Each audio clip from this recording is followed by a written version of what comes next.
Sandra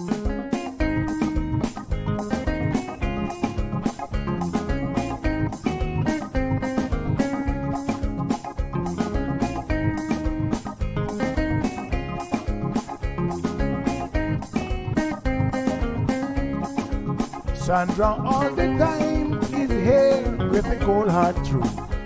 She's the ears and the eyes for me and you. Every day, everyone want to hear from Sandra. And every time on the air, she's getting better. Tell your sister, tell your brother, tell your mama, call Sandra in the morning and in the evening. They always calling Sandra. And when they start fighting, they calling Sandra. And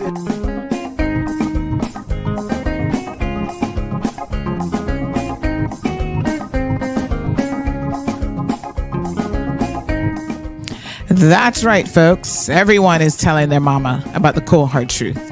Welcome to another episode with more truth-telling, more problem-solving, and of course, more tea spilling than ever before.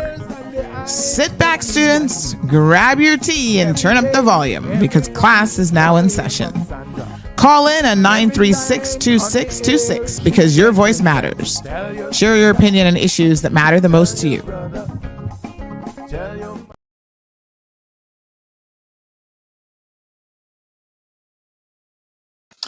Good morning, everyone. Happy Tuesday. Let's check in with Blake and Aaron and see what they've got going on. The BLT, the spicy and smoky, and the Mediterranean. Mm-hmm. Get your tuna on at Subway.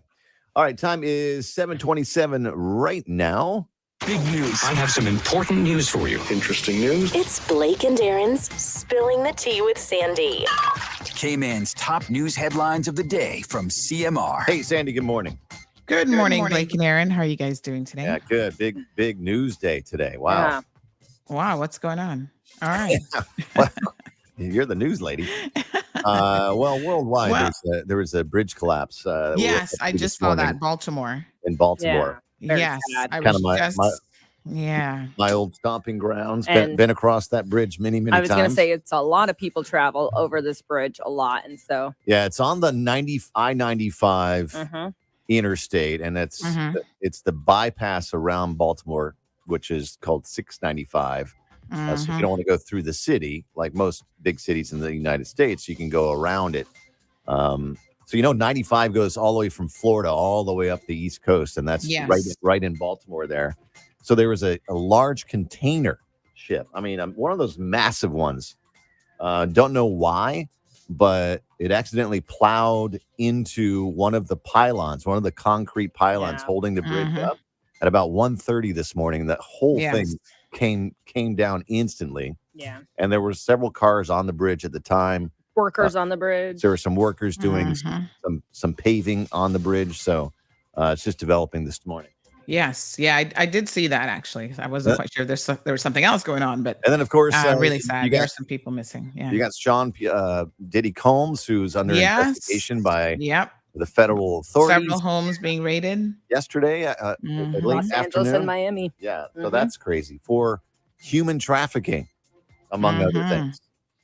It's pretty wild. We actually have that in the agenda this morning to talk a little bit about that because it's pretty shocking, but it's been building up. So Homeland Security doesn't just show up out of nowhere. Well, and then definitely not. Well, so the other assault. Sean Diddy Combs has had these civil lawsuits against them, and a lot of times there can be enough evidence in these lawsuits that authorities can take a look at to bring actual criminal charges. So absolutely, one of those lawsuits, it was announced this morning. I don't know if you guys saw that.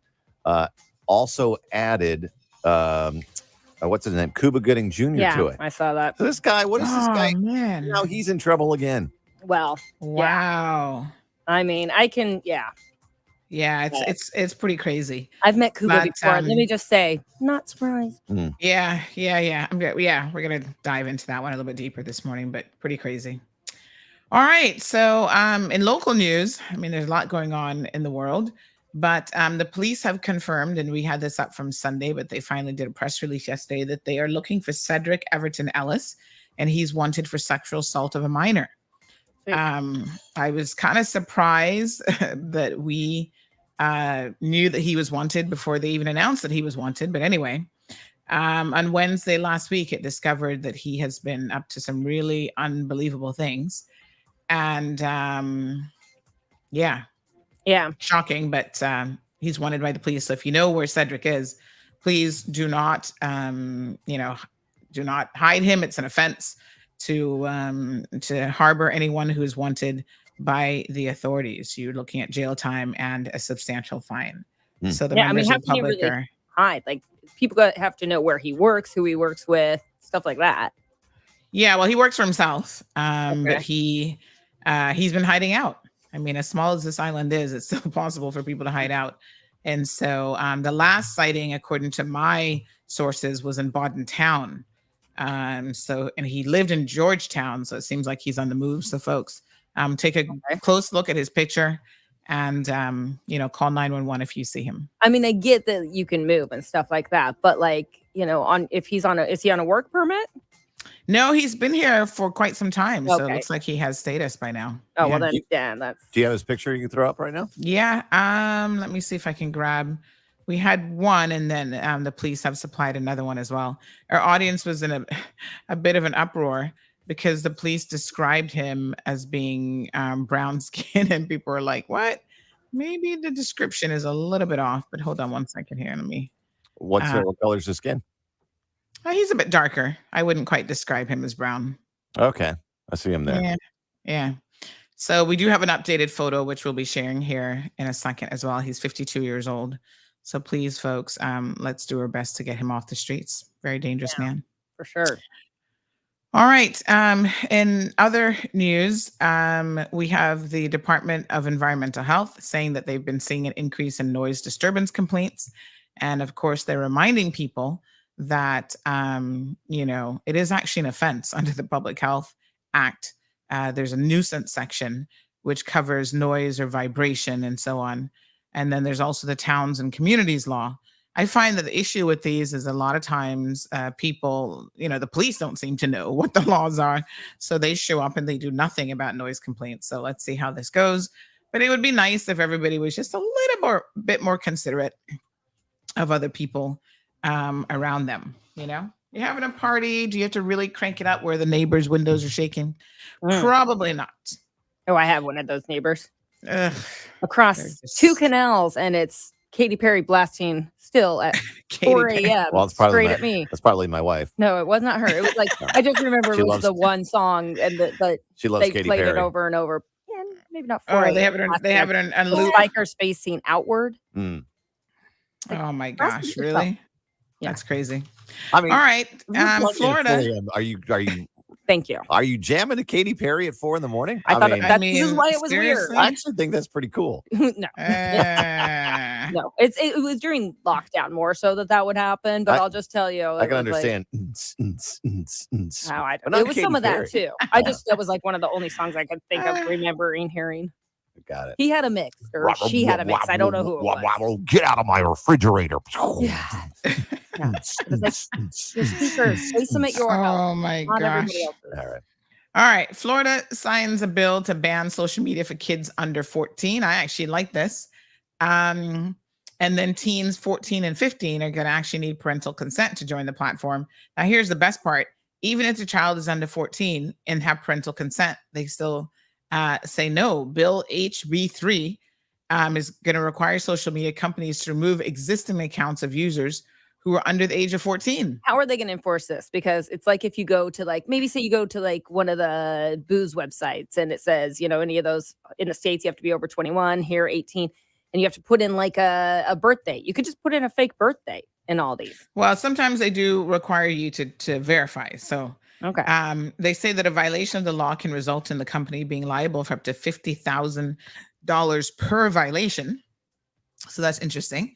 And minors, can actually receive up to $10,000 in damages as per the provisions of the bill. So this is kind of weird in a way, but anyway, supposed to take effect in January 2025. So let's see what happens between now and then.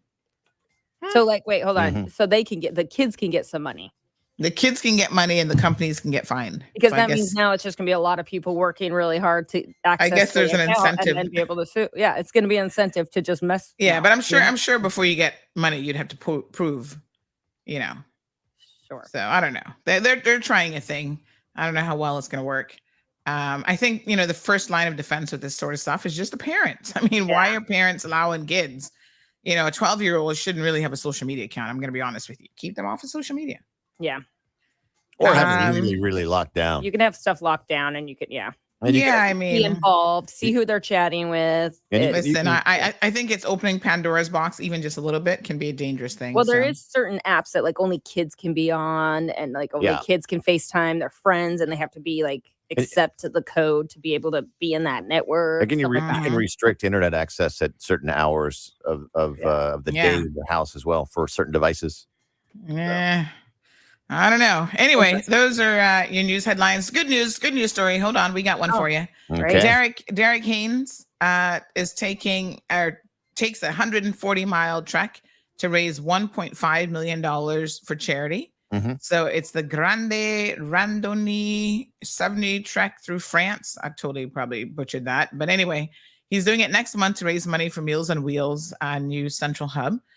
Through sponsorship for Derek and his nephew Tom, Meals on Wheels is looking to raise about $1.5 million needed for the new hub. So this would be amazing. Yeah, we had him in the studio and talked about his trek. So yeah. Oh, really? Send me his contact number. I want to interview him. Oh, okay. Yeah. Cool. Yeah. Great guy. Yeah, fantastic. I love it. All right, guys, have a good one. All right. See you tomorrow. Okie dokie. All right, folks. So you guys know that we have a short week upon us. For some reason, I can't get into Instagram this morning, so I don't know. It keeps asking me for a code. It's going to send me a code, and then I don't get the code. So I don't know. I'll keep trying it throughout the day and see what happens. I saw it from last night, and I was wondering whether or not Instagram was down again. Somebody just sent me Derek's phone number. Look at y'all. Y'all are so on it. So yes, so I'm trying to remember if I have two-factor. Hold on, let me just check two-factor real quick, because I might actually have two-factor on. Oh, I do. Let me see if this is what it's waiting on. Who knows? Let's see, submit. No. So it's asking for a code, but then it's not taking my two-factor code. That is so weird. All right. Well, hopefully nobody's hacked the CMR account. I mean, it says it's going to send it to the correct phone number, but it's just not happening. This happened the other day, folks, when we had that major outage with Facebook and stuff. Anyway, we're not going to worry about it. At some point, it'll resolve itself. I am so sure. Let's go ahead and, of course, today is Tuesday. And Tuesday is all about Medical Rundown Tuesday. And this morning, this topic, when I saw it come in, I thought, ooh, now this one looks very, I mean, they're all interesting, I'm going to be honest with you. But I thought this is one that I could probably learn a whole lot about. So we are going to welcome Dr. Manju this morning. Good morning, Doc. How are you? Good morning, Miss Sandra. I'm good. Thank you. Yes. Thank you so much for joining us. Did I pronounce your name correctly? Yeah. Yep, I like to get it right. Thank you so much. I really, really appreciate that. So, Dr. Manju, we're here to talk about. Oh, the camera is not quite. Let me make sure this is focused. So sometimes we got it. There we go. We got to make a little adjustment there. All right, now we're in focus, folks. So, change the phone number to send via email. Oh, I don't see that as an option, Irvin, but we'll try it later on. All right. So, So, Dr. Manju, we're going to be talking about traumatic brain injury awareness this morning, which is incredibly interesting. Again, thank you guys so much, Health City, for sponsoring these educational segments every single week. So tell us a little bit then, if you will, about why this is a topic that's so important. So apparently March is Brain Injury Awareness Month. And I'm curious to know how prevalent this is, because when I think of brain injuries, I would normally think of things like car accidents. But let's talk a little bit about how else people can have brain injuries. So the Brain Injury Association of America has made survivor awareness the focus of this year's activities. So this is also very, very interesting, because obviously it means that you can have a brain injury and you can live and be functional with it. I'm sure with the correct neurological support. So highlights of those living with traumatic brain injuries is also part of what is being featured for Brain Injury Awareness Month. So tell us a little bit about the neuro services available, Doc, at Health City. Yeah, at Health City, we have a neurosciences department, which includes a neurologist, neurosurgeon, and we do have a team of specialists where the other parts of the diseases, like the intensive care and the operation theaters and the extraordinary anesthesia services, everything is available at Health City. Okay. And we do have neuro investigations like nerve conduction studies, EEG studies, which are available exclusively at Health City in Cayman Islands. Okay. Yes, well, Dr. Manju, you're part of the team there as a consultant neurosurgeon and spine surgeon. And it's interesting that those two tend to very much go hand in hand. So tell us, what sort of patients do you tend to see coming into your facility that might need some sort of assistance with brain-related injuries? Okay. Since this is Brain Injury Awareness Month, so I would like to talk more about the brain injury. Okay. So any patient who has we divide the brain injuries into mild head injury, moderate, and severe head injuries. These are the broad categories. Okay. So these mild head injuries are the people who had a trivial fall. Okay. And with having mild headaches, nausea. Okay. And uneasiness. Okay. Or some ringing sensation in their ears. Okay. They do come and they do see some flashing of lights in between. Okay. And have difficulty to continue their daily routine activities because of this mild head injuries. So this most commonly is seen in concussion type of head injuries. Okay, so this is the minor type of a head injury where there is no major injury to the brain, but because of the impact on the brain, okay, just a minor minor shaking of the brain, okay, can cause these symptoms, which the patient would be generally around 2 to 3 weeks. They do have this kind of symptoms, and they gradually recover from that with rest, medications, and enough hydration. Okay, so they do good. Okay. But the first 1 to 2 weeks, they feel as if they have a severe problem. Okay, and they will be having difficulty to cope up with their daily activities, and difficulty to work, difficulty to sleep, difficulty to watch TV, okay, any of these things. And they do recover. And this part, this is most of the patients don't even report to the doctor, okay. So they think that they have a mild, a minor fall, so I'm just recovering or coping with it. Okay. Right. These are the mild forms of the head injury. But this is, in fact, the concussion, sometimes it can be serious, where the patient would be really struggling to carry on their daily activities, where they require the medical help. Okay, that is, they should see the neurologist and the neurosurgeon to get it properly evaluated. Okay, to rule out other causes or other injuries in the brain, and once that it is diagnosed and treated properly, they do good. Okay. All right. So let's just pause. Let's just pause there for a quick second. We do have some questions that are coming in, and I of course want to encourage people. If you have a question, don't feel shy about calling in. You can call in at any time. The phone lines are open, 936-2626. So brain injuries afflict some 55 million people worldwide. So of course, again, we're talking about Brain Injury Awareness Month. And the importance of this is it impacts so many people. So 55 million people worldwide, cost over $400 billion per year. and it's a leading cause of injury-related death and disability. So this is why it's important to have these types of discussions. So I know the doc was giving us a bit of information. Barbara is joining us in the UK. Good morning, Barbara. So nice to see you. So we'll talk about some of these, but we do have a question already coming in. First of all, this listener to the program says that Dr. Manju is the best. And this other person has a question. They say, please ask him about white matter disease. So let's answer that question. What is white matter disease? See, brain has broadly divided into gray matter and white matter.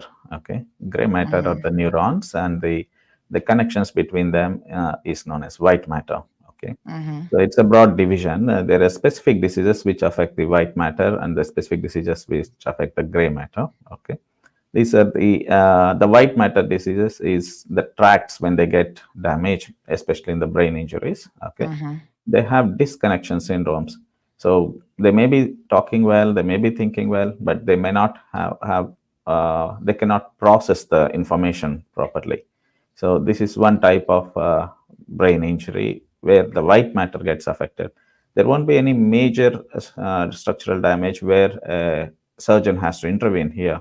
Okay, it would be a minor injury, but still affects significantly for the patient. Whereas another condition, extremely serious condition, which is known as diffuse axonal injury, where the multiple axons in the brain, they get damaged. Okay, just at a violent shaking or a severe car accident, okay, or any traumatic injury, where the patient will be unconscious and will not be responding well to the commands. Okay, and they will be living like a vegetative life. Okay, and they may take months, years, in some people up to lifelong. They may be in coma. Okay, yeah, but there is it also depends on the grade of that injury, where the patients require caring, nursing care, and the rehabilitative care, where over a period of time, okay, they gradually recover and they can be back to their normal lives. Okay, so but that kind of patients are very, very less in number. Okay. All right. So we see a lot of us, when we think of brain injuries, these two probably come to mind, at least the very first one, about a concussion. So give us an understanding of exactly what a concussion is. Yeah, this is what I was describing initially, the mild head injury, which includes the concussion, which is a milder form of the traumatic brain injury, where a sudden blow to the head or violent shaking of the head, or especially in the babies, okay, there will be, if you're somebody, an adult, okay, playfully or when they're angry, they shake the baby, and that causes mild concussions in the brain. So it is a minor form of the injury where there is no major no damage to the brain, but because of just the shearing forces, okay, the brain will have like a shock-like sensation where it won't respond well. So they'll have mild headaches, nausea, and they may not be carrying on their daily activities well, and they can't sleep well. Okay, some people do vomit. Okay, but they recover. Okay, so as I said, it takes around 2 to 3 weeks for them to gradually recover, and maximum it might take up to 6 weeks in some patients. And a lot of us, are parents. We have children who play sporting activities. Of course, the best thing is always prevention, right? They say an ounce of prevention is worth a pound of cure. How do you avoid getting a head injury like a concussion? Like, what are some of the recommendations that you can make for young athletes and young people and even seniors? Because if they fall and they hit their head, then obviously they could have anything from a mild to more serious head injury. So what is the best way to avoid getting something like a concussion? Yeah. So as you rightly said, prevention is better than cure. Okay. So if they are involving in a contact sports, they should have appropriate gear and appropriate supervision from the coaches or the adults or the parents, okay, who guide them. And they should be trained enough, okay, before allowing them to play these contact sports. Okay, yes, they should anticipate and they should wear the helmets, okay, appropriate gear while playing this kind of sport activities. Right. If at all a patient or a person who had this kind of injury, they should know that they should seek medical attention immediately, and they should be monitored by the in the medical facility for first 3 to 4 hours to rule out any major injury. If required, we may have to do appropriate imaging that requires a CT scan or an MRI scan. Okay, and then the patient would be given analgesics because they do have pain or the headache. Okay, and based on other symptoms, appropriate treatment would be given, and rest is definitely required for first 2 to 3 days, and proper hydration. Okay, this will help the patient to recover from this kind of minor concussions. Okay. Now, should you, because I think a lot of parents try to self-diagnose when they think a child has a concussion. Is that something that is safe to do? Or, they say, well, I'll just watch him and see. How do you know when you need medical intervention with a concussion? Right. See, until unless it is proved or evaluated by an appropriate medical specialist, you should consider any head injury as a serious head injury. Okay. So you should not take it granted that it is a mild head injury. I can treat it myself. Okay. Because there are some conditions which mimic like minor head injury initially. The first few hours, that is up to the first 4 hours, is the crucial or golden hour. Okay. So where the person might be fully active, alert. Oh, I had minor injury. I'm okay. I can carry on. Okay. You also feel that he doesn't have a major injury. Okay. But there might be internal bleed which is going on, which would be start with it would be a minor bleed and gradually increasing. Okay. In next 3 to 4 hours, the patient suddenly might collapse and it can cause serious risk to the life. Okay. So that's why any head injury, it's always better to be evaluated by the appropriate medical specialist. Okay. And before ruling out or before considering that, concluding that it is a concussion or a minor head injury. Okay. Wow. So take them all seriously. Get a consult because it's something that could very quickly turn serious, and then you've lost precious time. Yes. Good morning to everyone. So Tracy says, when I was pregnant and was induced, my baby went into distress and his heart rate dropped, and it resulted in him having a brain injury. After having the C-section, it resulted in him having short-term memory loss. Wow.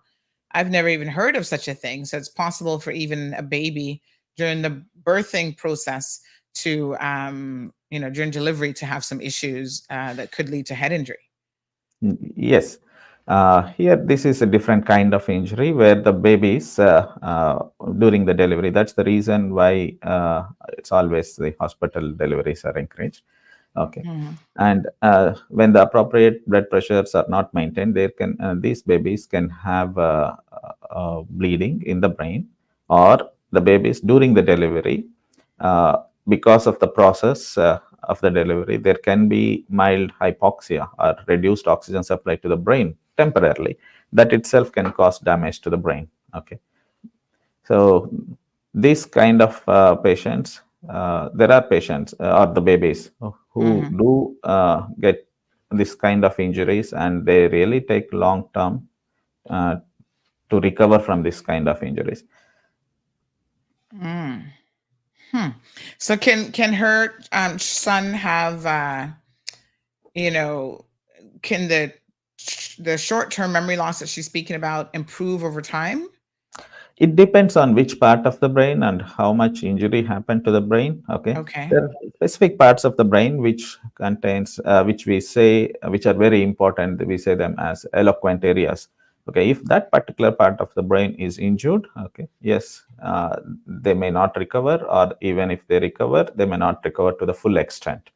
But there are certain areas or areas of the brain where if it gets damaged, non-eloquent area, okay, they do recover pretty well. Okay, So they almost recover to near normal life.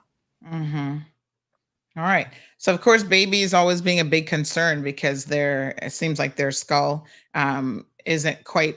Would you say it's not fully developed when they're born? So we know that children, even the shape of their head can still be kind of manipulated when they're very young.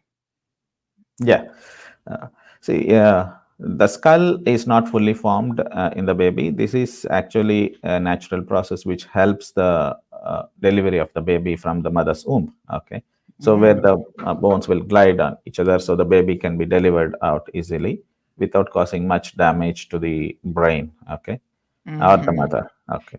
So Right. this is the natural process. Once the baby out, okay, then the skull starts forming over a period of time. Okay. Yes, the initial few months to years, especially the infancy. Okay, the skull is not fully formed. In fact, there are some areas where there are literally a thin membrane is holding on these bones. Okay, and minor injuries, especially baby slipping off from the mother's hands or somebody's hands and falling down, can cause injuries to the babies. Okay. But I should say at the same time, babies seem to be very resilient. I mean, I've unfortunately for myself had at 3 months, our little girl dropped. Thankfully, she was just fine, just lots of crying, but they seem to be very pliable and resilient in so many different ways. Yes, they're resilient. But as I said, it is always better to be evaluated by the medical specialist before we rule out that it's okay, it's a minor injury, we need not worry about it. Okay. All right. Penetrating injury. So this is another type of brain injury. So this is basically when an object actually penetrates the skull and damages the brain tissue. So you have examples here from things like gunshot wounds or some sort of a sharp object that impacts and penetrates through the skull. How easy is it? I mean, we can understand obviously with a high projectile item like a bullet, that's self-explanatory. But other types of things, how easy is it to actually penetrate the skull? I mean, it seems pretty tough by the time you reach adulthood, but I think these things can still happen, right? Yes, it can happen. Okay. In fact, these are a little dangerous kind of injuries to the brain. Okay. So high speed and high velocity projectiles, okay, yes, they can easily penetrate into the skull. Okay. And then they can cause damage. There are layers of protection for the brain. Brain is very well protected structure. Okay. In fact, on the head, we have hair, scalp, and we have layers under the scalp which take the pressures. Okay. And next is the thickest protection for us, that's the skull. Okay. Underneath that, there is a covering known as dura, which is like a thin sheath or a bag which is holding the brain. And inside, brain would be literally like floating in a fluid known as cerebrospinal fluid. So this actually helps the brain to maneuver. Okay. When there is a sudden blow to the head, okay, these forces will be diffused, okay, to protect the brain. So in fact, God has given very good protective structures for the brain. Okay. In spite of this, if there is a penetrating injury, could be a spear, it could be as you said, a bullet, okay, which can penetrate. And if it pierces the skull and pierces through the covering of the brain known as dura, yes, it is going to damage the brain. And it again depends on which part of the brain it got injured and how severe. And especially when it comes to the gunshots, okay, it's not just only the penetration that is causing the damage, it is also the heat that it produces which damages the brain. Okay.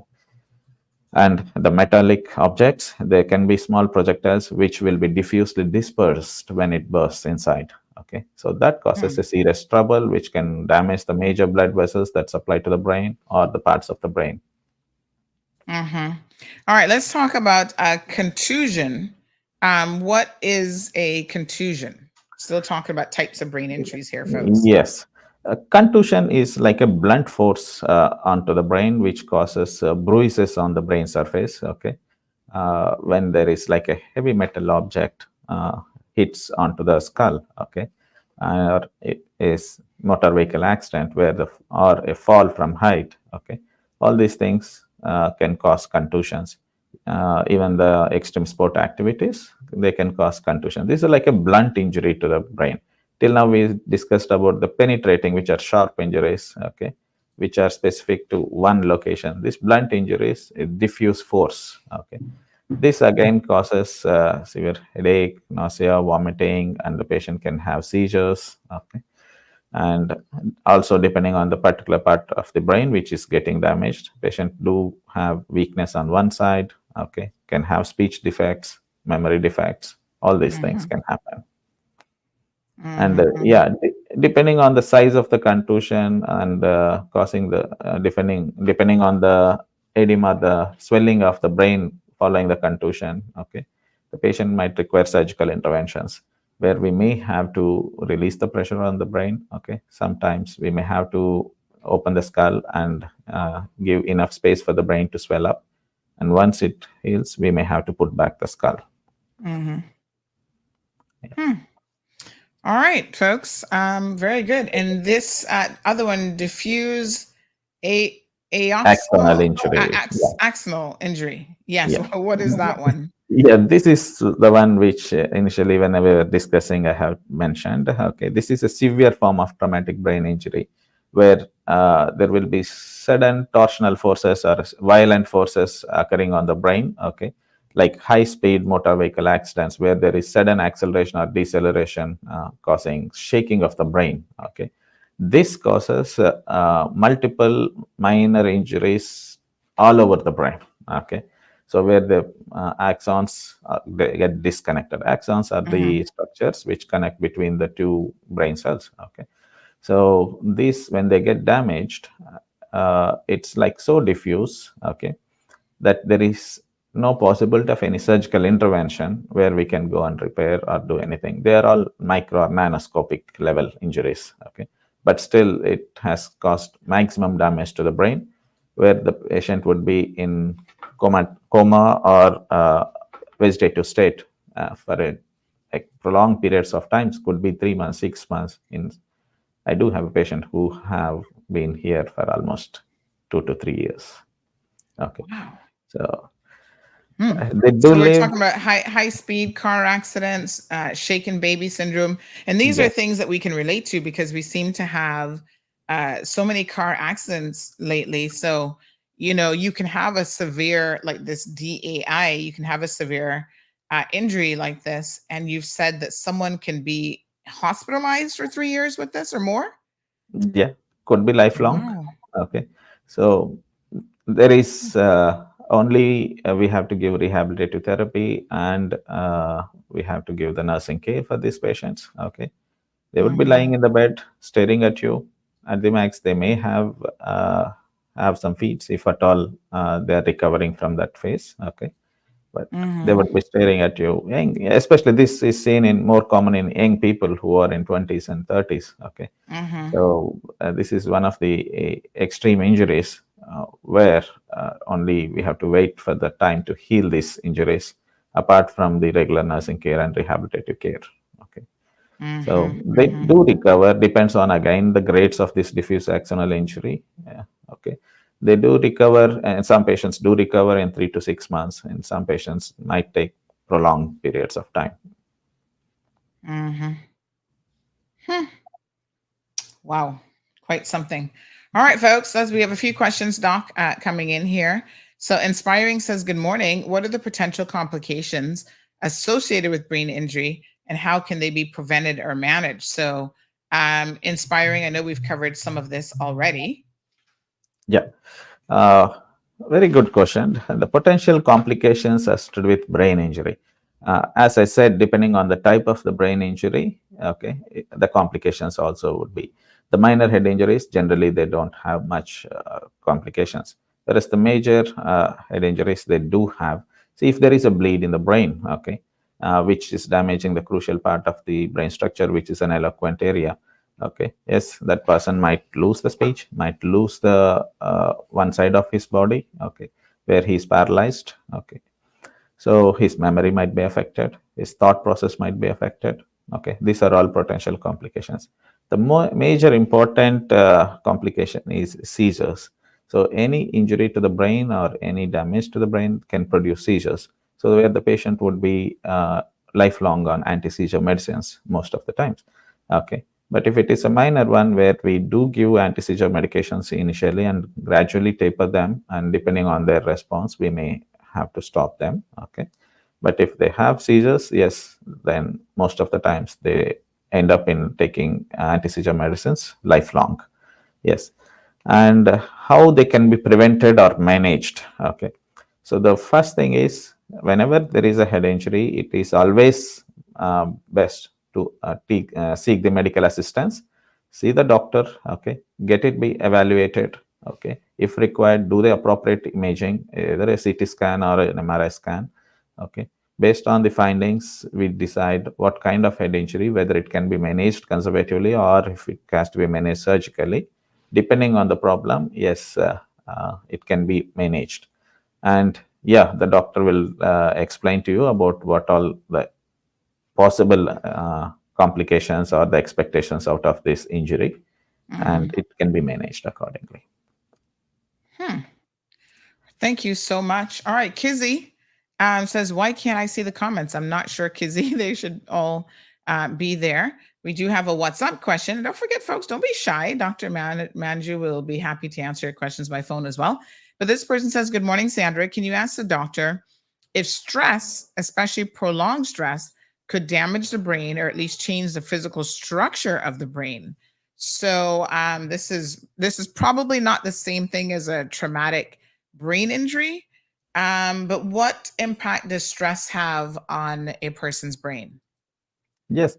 See, every part in our body needs some rest apart from working. Okay. So even the brain needs some rest. Okay.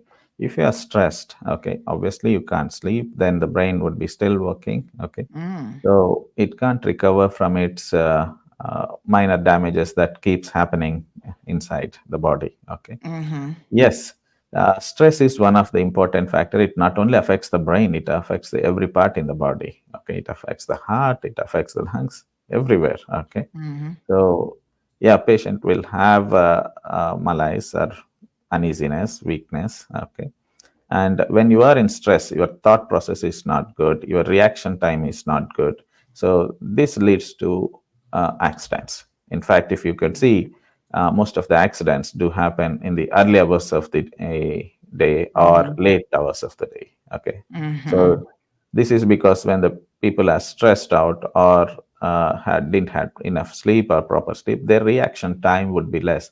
So an accident can happen in a millisecond. Okay, so you might be anticipating, so I can okay, somebody is crossing the road, I can probably apply the brake. Okay, but if your reaction time is not good, or if that person who is crossing the road, if they don't notice on time, yes, obviously it leads to an accident. Okay, so yes, stress can cause it doesn't cause any structural damage to the brain, but it does cause the functional issues. Yes. Very good. And of course, all of it really matters, to be honest. So we've got a few more questions coming in. Thank you guys so much for these great questions. So Inspiring says, another question, how does high blood pressure contribute to brain injury and what specific mechanisms are involved? So things like high blood pressure, which is a chronic disease that again impacts a lot of different organs. What impact does that have on the brain? I'm sure diabetes as well should be one that would be very, very concerning. Okay, these are not traumatic brain injuries. Yes, this is another type of damage to the brain which high blood pressure can cause. As you rightly said, even the diabetes is one of the causes that damages the brain. Okay, so these things can lead to the rupture of the blood vessels when the blood pressure goes uncontrollably high. Okay, so and this happens in the crucial parts of the brain which can result in the stroke. So what we are talking about is a different kind of stroke. And there are two types of strokes. One is known as ischemic, and another is known as hemorrhagic stroke. Okay, so this is entirely different from that of the concept that we took up today. That's the traumatic brain injury. Anyways, I'll answer this question for the patient, the person who wants to know about it.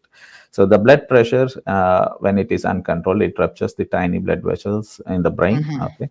and that can cause damage to that particular structure or part of the brain, which eventually leads to the stroke. Okay. So this patient can have one-sided weakness, speech or memory disturbances. Again, as I said, which part of the brain got injured. Okay. And they also can have, some people do ask about aneurysms or small blebs on the blood vessels. If they do have, when the blood pressure is uncontrollably high, it can rupture, okay, and cause bleeding in the brain, okay, which is a hemorrhagic stroke. Okay. Right.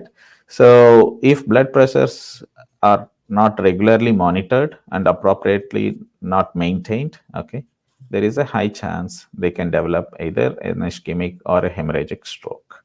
So yes, if you are a hypertensive patient, yes, I suggest definitely you have to see the physician, okay, to get it regularly checked and appropriate medicines to be started on. Very good. All right. So Teresa says, my husband having severe pain on the back of his head. Is this a kind of brain injury? The pain is pain continues. They advise to do an MRI. I think, Teresa, I have a suspicion I know what this is because I had something similar. Doc, you can tell me sort of, how common this is. But after I gave birth, there was a few things that happened. Listen, given birth, although it was a C-section, is still a traumatic experience for a lot of women in terms of what your body goes through. But I had a headache literally for the first 8 weeks after I got out of the hospital. And it was strange because they eliminated a lot of things like, okay, we know it's not because of the epidural. We know it's not this. And then it kind of subsided and went away. I think because of the stress of everything. I did have high blood pressure as well. So I went on high blood pressure medication. But then it came back. And you know what we eventually discovered, Doc? I had to go to a neurologist. But we eventually discovered that it's something called the occipital nerve in the back of I guess it's the back of the brain. I think it connects. No, it's not back of the brain. It's the back of the head and the skull. The head, yes. Okay. So yeah. Does that nerve somehow connect to the spinal? Does it connect the brain to like the spinal cord or something? I see. These are known as peripheral nerves. Okay, where the nerves, there are nerves broadly divided into central nerves and the peripheral nerves. The nerves that directly arises from the brain are known as central nerves, and the one which they arise from the branches of the spinal cord are known as peripheral nerves. So yes, an occipital nerve is a nerve which supplies the occiput area or the back of the head. Okay.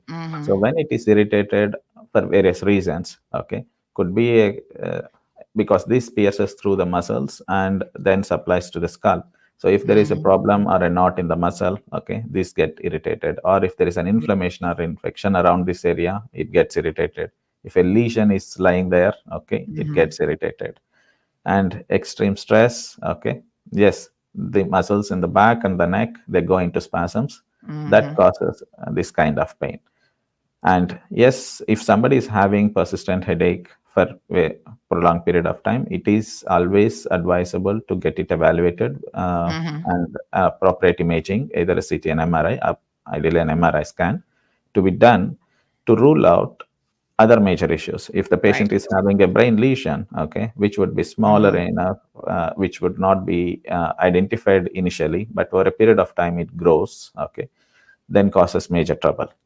Before that, it causes minor symptoms with mild headache, a little nausea, some visual disturbances, or ringing sensations in the ears. These are the symptoms, okay, which even in a head injury you can see, okay.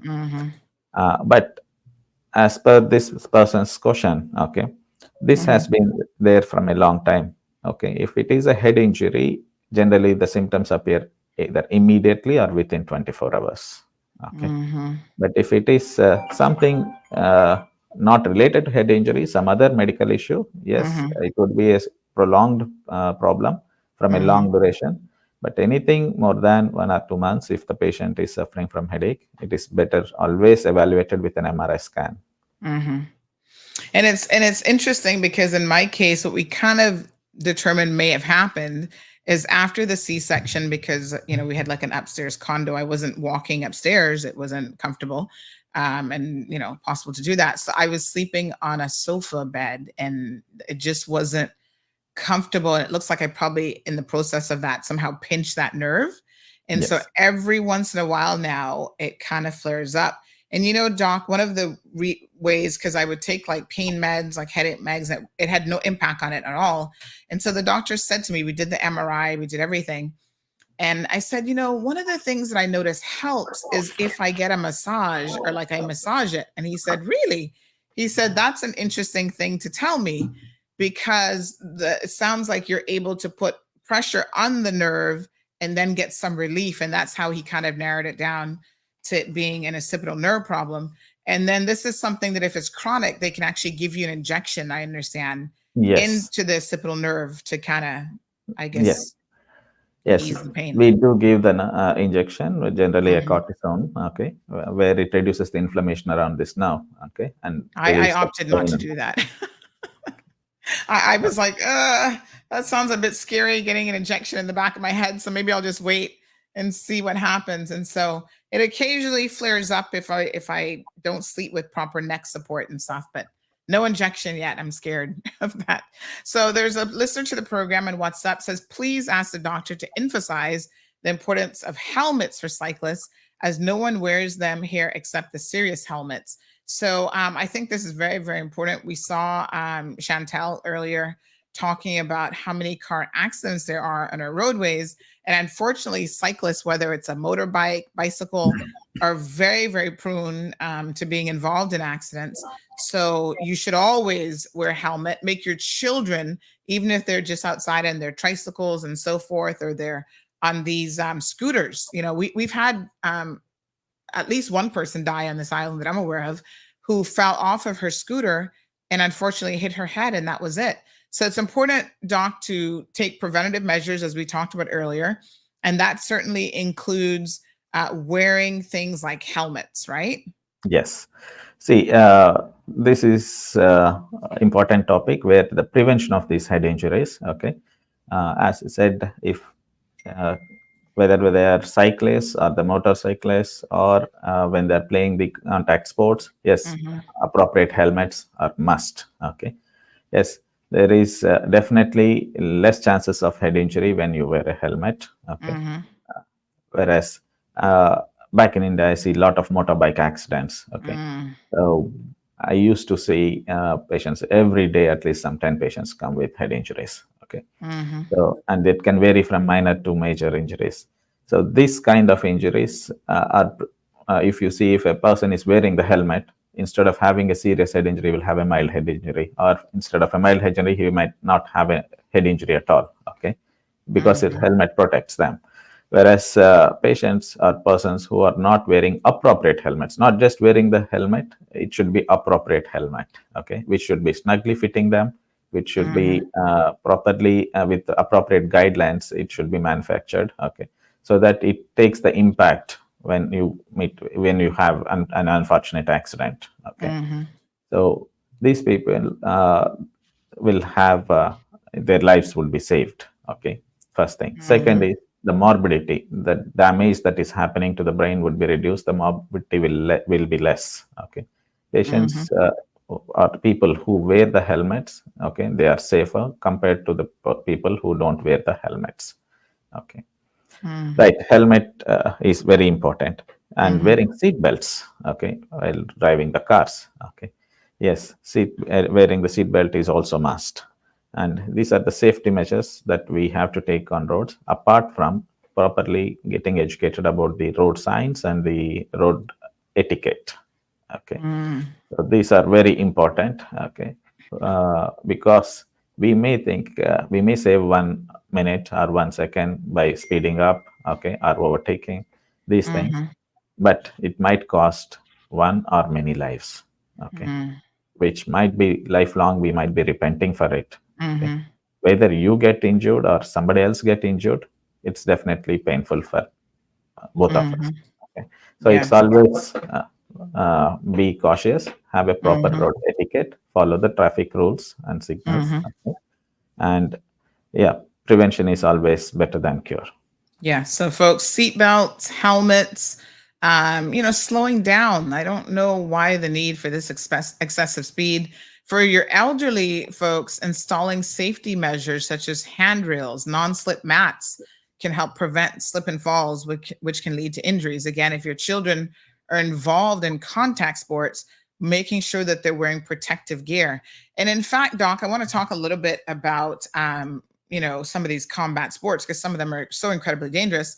But Teresa, thank you so much for your question. She says, her comment says that her husband actually had a car accident in 2020, in late 2020. So this could explain some of what is happening to him, but they also are saying that it's probably the nerve in his case. So she says occasionally he'll get an injection or chiropractic treatment, but he still seems to be suffering from some discomfort and pain. So she wants to know how best to reach you. So again, this is Dr. Manju, and you can reach him by contacting Health City 640-4040, and info@healthcitycaymanislands.com is also their contact details. You can visit the website, and it has all of his information there in case you want to learn a little bit more about him. But needless to say, Dr. Manju has a wealth of experience. I was looking, Dr. Manju, at some of your expertise here. He's a neurosurgeon and spine surgeon at Health City Cayman Islands, but he has performed more than 2,000 surgeries in different subspecialties of neurosurgery, such as pediatrics, vascular, neuro-oncology, skull base, functional and endoscopic, as well as neurosurgery and spine surgery. So lots of surgeries under his belt. He deals with emergency and critical care patients, again, head injury being his specialty as a neurosurgeon, and emergency management and intensive care of strokes, brain hemorrhages, anything from brain tumors, skull-based surgery, cerebral aneurysms. What is an awake creotomy? Okay. It is one of the surgical procedures which is known as awake craniotomy, where the patient would be awake. Yeah. When you do brain surgery. Yes. I've heard of this. Okay. Yes. In fact, there is a YouTube video which we have done here in Cayman Islands. Okay. Where the patient would be awake when we are operating. And as I have been telling, you've done one of those here in the Cayman Islands? Yes. It's done here. Oh, wow. Okay. At Health City. See, because I understand the reason why you do that is because the area of the brain that you're working on, you want to make sure that certain functions are not impacted. So you might still be talking to the patient or having them do certain things. Yes. Fascinating. See, as I said, there are very important parts in the brain, which is known as eloquent areas. When this part of the brain is involved, okay, and this would be a very crucial part where the patient's livelihood or life would be depending on it. Okay, so we have to make sure that if a lesion or a tumor is there in this particular part affecting this part, so we have to take out the tumor as safely as possible and as much as possible. Okay, without causing or leading to the major defect for the patient. It's not like I took out the tumor, but the patient can't use his hand or can't talk. Okay, that doesn't make sense. So in such areas, we do use this awake craniotomy, where the patient would be awake when I'm operating, and the neurologist and the technician would be evaluating him and talking to him, and he would be using that particular part of the body continuously, where if I am operating and that if I am going beyond one level, and that function would be affected. So if that is getting affected, that is the time where I have to stop taking out that tumor further. Okay, that's known as awake craniotomy. It is used in very specific kind of patients, and it's of late you could have seen a lot of media stories from various hospitals, various parts of the world. They would be publishing. Some people would be playing guitar, some people would be playing a piano, some people would they do, depending on which part of the brain they are operating. Okay, that specific activity would be repeatedly asking the patient to do that, and we know when to stop the surgery or when to not go beyond that level of there is a border where we should not cross. Okay. Yes. Wow. Okay. Very good. Some very, very interesting information here. You're most welcome, Teresa. Please definitely reach out to the good doc and take your husband, because I can tell you, even from my limited experience with this this pain, it's uncomfortable to go 8 weeks with a constant headache. Basically, is what it felt like. Your body can learn to live with pain, but you shouldn't have to. So reach out to the experts to identify exactly what it is, and then get some treatment. So Kizzy says, is it possible that if there's a brain injury, when a 3-year-old starts having seizures all of a sudden? So I know that we were talking about seizures a couple of weeks ago. There is a lot of times a connection between seizures and head injuries, my apologies. And is it possible that a young child might have had a head injury and you don't even know it until it presents itself and manifests in things like a seizure? Yes, it's possible. Okay, but whenever, irrespective of whether it's a brain injury or not, if anybody is having a seizure, yes, it's a serious condition. It has to be seen by the neurologist and the neurosurgeon. Okay, and appropriately evaluate with an MRI scan. Okay, and an EEG. Okay, to be done to find out whether there is an underlying cause that can be treated. Okay, either medically or surgically. Right. And some symptoms, folks, of brain injuries, depending again on the type of injury. Sometimes it's a headache, nausea or vomiting, dizziness or loss of balance, blurred vision, memory problems, and mood swings or change in behavior. And I want to talk about this one specifically, Doc, because we do know that some contact sports, specifically now, I'm thinking of American football, which involves a lot of, physical contact between the players, sometimes running at very high speeds. You've got guys who can be 250, 280 pounds, like tackling each other. And even with helmet and protective gear, there is a particular type of brain disorder and brain injury now that has been discovered that not only will give them physical problems later on in life, but can even change their personality and make them more violent individuals because of the area of the brain that it impacts. I'm shocked that, I know people love their American football, but I'm shocked that people will allow children in particular and teenagers and young kids in elementary school to actually play this really rough type of contact sport. What are your thoughts on American football? And I forget what the brain, they have a specific name for it. Oh my goodness, I can't remember what it's called now, but what are your thoughts on that? It's chronic traumatic brain injury, echopalopathy, CTE. I'll send you. I don't know how that's really pronounced, but I'll send you right. that. Okay. Right.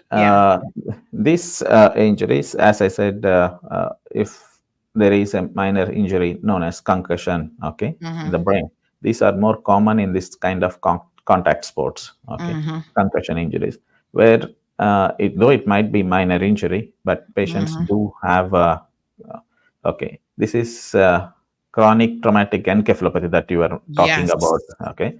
So encephalopathy is a disorder of the brain, okay, and chronic and traumatic. This is a repeated injuries, similar kind of injury happening to the brain in that particular part of the brain. Yes, their moods and behaviors do change. Okay, that's because the connections between the brain structures, okay, would be getting repeatedly minor damages repeatedly, and this changes their behavior. Okay, so they can be very aggressive, or vice versa. The person can become completely sublime, like a different person, very unresponsive. Okay, apathic. Okay, so either way it can go. Yes. And there's a long list of, this is off topic a little bit, but there's a long list of people who have suffered from this, including the man there who was, he turned out to be a violent offender. But when they actually analyzed his brain after his death, they saw Aaron Hernandez. What they saw in relation to him was very, very shocking.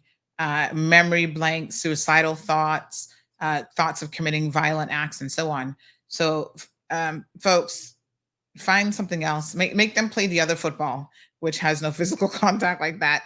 But, you know, find something else for your kids to do, because American football, I don't think, is really designed for children. I mean, adults will have to make that decision on their own, and they will suffer, you know, the consequences. But children shouldn't really be allowed to play it. That's just my opinion.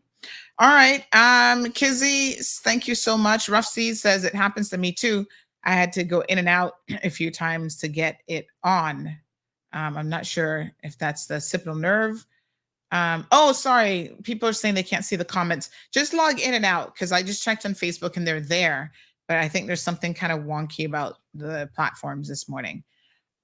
So, all right, folks. So we looked at some of the, you know, symptoms and side effects: paralysis, death, altered state of consciousness, going in a coma or vegetative state, difficulty concentrating or thinking clearly. These can all be symptoms of, you know, brain injury.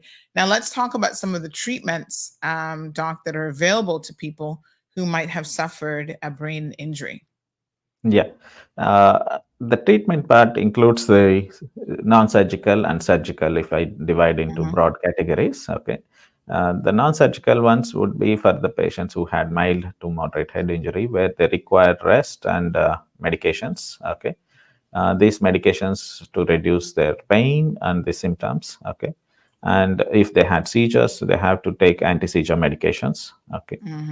And this is the medical part. And surgical part, apart from the medical, medicines, they do have to take rehabilitative treatments, rehabilitation therapy, occupational and speech therapies they have to take, okay, in order to get back to their normal life. Whereas the surgical part depends, surgical treatment depends on the type of injury. Okay, broadly, I can say that if there is just a scalp injury where we have to do sutures of the scalp and remove the hematoma to reduce the chances of infections, and okay. And if it is the fracture in the skull, yes, depending on the type of fracture and the severity of the fracture, they may require surgery where we may have to fix them. Okay, and and if there is an injury to the underlying overlying structure of brain named dura, okay. If it is stone, there can be a leakage of the fluid from inside out, causing direct communication and causing infections. Yes, it has to be operated and sutured back. And next, coming to the brain proper structure, okay. If there is damage to the brain, okay, depending on the size and location of the damage, okay, we may require to do surgical intervention named craniotomy or craniectomy. Craniotomy is just opening the skull and rectifying the problem inside and putting back the skull immediately. There are some serious conditions where we may have to do craniectomy, where we have to take out the skull, leave the skull open like half chopped head, okay, where the brain is allowed to swell out, okay, to prevent further damage to the adjacent normal brain structures, because brain starts swelling immediately after the damage or after the injury. Okay, so that swelling causes damage to further normal structures adjacent to it, and that can lead to risk to the life. Okay, so such cases we do take out the skull and allow the brain to swell outside, and once this patient recovers and the brain swelling goes back, okay, so we'll put back the skull. Or in some cases where the bone is not good, or where in extreme cases where it is shattered into small pieces, where we can't put back the skull, we do put titanium implants, okay, where like a titanium mesh, which contours the skull, okay, and appears like normal head. Okay. Right. So this is the surgical part. Yes, all the patients, yes, after this kind of injuries, they do require rehabilitation, which is very important, okay, which should start immediately after the injury and which will be continued throughout their hospitalization and post-hospitalization, which includes physiotherapy and occupational and speech therapies, okay, to get back to their normal life. Wow. All right, folks. You know, quite something here to hear. This should be taken very, very seriously. And again, take your preventative measures. But if something happens and you need to see an expert or professional, then obviously Dr. Manju and his team are your best available options. So definitely contact them at 640-4040 for an appointment. There are lots of options that you can have a look at in terms of treatment. But again, always keep in mind that prevention is best. So Bruce says Dr. Manju is the best. Thank you very much, Bruce. Several people have shared that opinion of you. So, of course, we thank you for coming on to the program this morning. Siobhan says, well, this was very informational. And she says, thanks so much for that. So info@healthcity.ky is the best email address. I think I might have said .com earlier, but info@healthcity.ky, 640-4040, and you can always contact them. They also have the Connect app, which we're going to be going through here, hopefully in a couple weeks, to show you how you can book appointments and everything else through the app. So do your part, folks. And if you happen to have an injury that you believe could have impacted your brain in any way, your spinal cord, contact the experts at Health City. Dr. Manju, thank you so much. This was very, very interesting. Thank you, Ms. Sandra. Before I leave, I just wanted to tell some red flags which the patients, the persons have to look into. Okay. If the person is having continuous headache, nausea, vomiting, or if they develop any one-sided weakness or speech or memory disturbances, I suggest immediately to see the medical specialist. Okay, could be a neurologist or a neurosurgeon, to get it evaluated immediately and to diagnose and treat that condition appropriately. Okay. Yes, thank you very, very much. We appreciate it. All right, folks. Again, Rundown Medical Tuesdays brought to you every single week by Health City Cayman Islands. We really appreciate Dr. Manju this morning. We've been talking about all things related to traumatic brain injury, again, as part of the Brain Injury Awareness Month. So find out more. March is Brain Injury Awareness Month. Find out more about this. There's a Brain Injury Association of America, and really making survivors awareness the focus of this year's educational activities, and highlighting the stories of those who are living with traumatic brain injuries. So, you might have someone in your life who has a traumatic brain injury that you have to help. And of course, it's always helpful to have the medical support team there and available. So thank you again, Dr. Manju. Thank you, Sandra. Thanks for that. All right, folks. Good morning. Good morning. Good morning. All right. I hope that everybody is doing well. Let's just take a quick commercial break, and then we're going to talk about some of the breaking news events that are happening around the world. If you think that scratching is cool, wait till you scratch and win with Burger King. Our Scratch and Win is back with $40,000 in cash and prizes just for eating at Burger King. Spend $6 or more at any BK and receive your scratch card. There are more cash prizes than ever, including instant win prizes of $25 and $50, thousands of food prizes, and even e-scooters and karaoke machines to be won. Scratch and win big with Burger King today. Terms and conditions apply. Full details on burgerking.ky. All right, folks, we are back in the studio. Phone lines are open. 936-2626 is the telephone number. So listen, lots going on around the world this morning, but of course it would be remiss of me to not talk about this breaking news story here about this Baltimore bridge collapse. So let's go ahead and have some discussions this morning on that, because wow. The footage has come in. We're seeing and getting a much better idea this morning of exactly how bad the situation is. Oh my gosh, this is just so incredibly shocking here this morning. So let's go ahead and review a video so we can see exactly what is going on and get a bit of an update, and then we'll give you some of the latest from the news feeds that are coming in this morning as well. So give me one quick second here. I'm going to go ahead and pull up this video for you guys to watch. This is such a sad situation. Continue to follow breaking news of a bridge collapse in Baltimore after a ship runs into it. Hannah Flood joins us now in the live center with what we know so far. And this is a major thoroughfare of Baltimore, affecting a lot of people.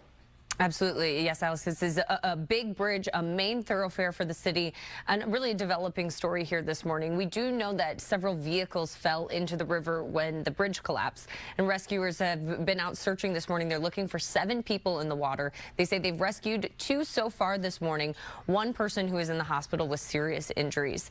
And now that the sun is up, we're getting a much better look at the scene here. This is an aerial view of what's left of the Francis Scott Key Bridge in Baltimore.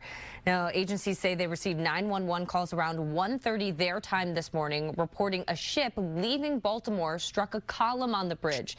Several vehicles were on the bridge at the time, including one the size of a semi.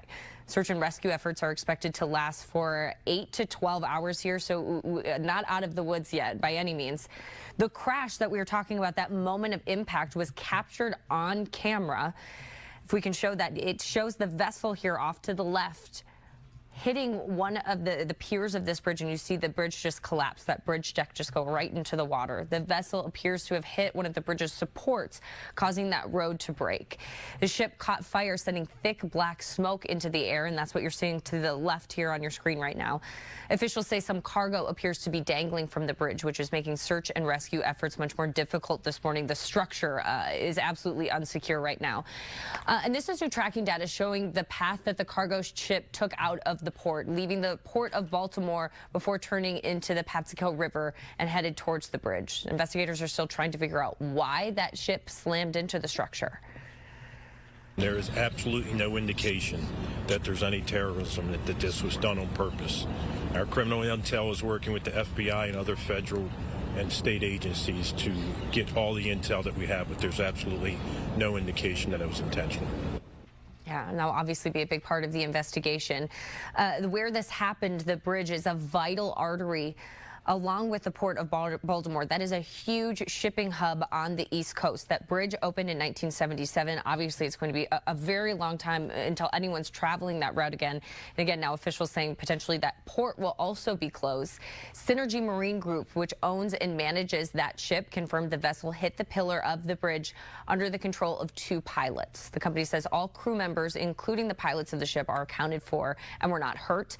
We will keep you updated on this story as it continues this morning, but obviously still very much developing since this only happened last night. We'll keep you updated. Yeah, and the research and rescue efforts, it's very cold there right now, and the water is very choppy, so I can imagine those first responders, what a difficult job that is. Yeah, the water temperature 47 degrees right now. That's rough. Hypothermia within an hour. All right. Thank you, Hannah. Wow. 47 degrees. That's, honey child, that is cold. So folks, again, if you've missed this, let's just tell you what's going on here. So a bridge in Baltimore has collapsed after a container ship somehow managed to run right into the bridge. I don't know if they were asleep or what, but it's a 948-foot container ship smashed into a 4-lane bridge in Baltimore City in the darkness early Tuesday morning, causing it to collapse and sending cars and people plunging into the river below. So far, 2 survivors have been pulled out. One was in serious condition, and they're searching for more in the, is it called the Patsico River? After huge spans of the 1.6-mile Francis Scott Key Bridge crumbled into the water. So Baltimore officials have said that at least 7 people were believed to have been thrown into the water, but could not give an exact figure after the collision, which closed one of the busiest ports in the United States. The U.S. Coast Guard reported the collapse at 1:27 a.m., and crews were deployed for an active search and rescue mission after the Singapore-flagged container ship forced the trellis-like bridge up into a mangled mass of metal. And folks, when you see the pictures of this, it is really quite shocking. So of course, we're hopeful that whoever else might have, ended up in the bridge, in the water, my apologies, can be rescued, can be successfully rescued here today, because, wow, this is quite shocking. Let me show you guys some pictures. Oh my gosh. These are things happen. I mean, accidents do happen, but my goodness, you got to be careful. I don't know. Somebody was asleep at the wheel on this container ship, but have a look at this, folks. Look at that. My goodness. Very, very shocking. And look at all the containers. I don't know where they were going exactly, but ship full of containers. And look, ran right into the bridge. Pretty spectacular photo evidence there. Looks like everyone on the ship is okay. Some of the containers look like they're about to fall over, but seems like they're all right. They're accounted for. Again, happening in the early morning hours. Undoubtedly, there will be an investigation that will now launch as a result of this. And the images being taken this morning demonstrate, the severity of what has happened here. So quite shocking. Let me just show you guys another image here that again is pretty unbelievable. 1 second here. Give me 1 second here. So again, a number of vehicles were on the bridge. In a way, thankfully, it was early morning hours because, it's not like it was 5 o'clock traffic. It could have been far worse had there been even more vessels on the, if there were more vessels on the bridge. But I mean, sorry, I'm trying to save this here so you guys can see this. If there had been more cars on the bridge. So thankfully, not that there's ever a good time to take out an entire bridge, but it could have definitely been far worse had this been kind of peak hour for traffic. My goodness.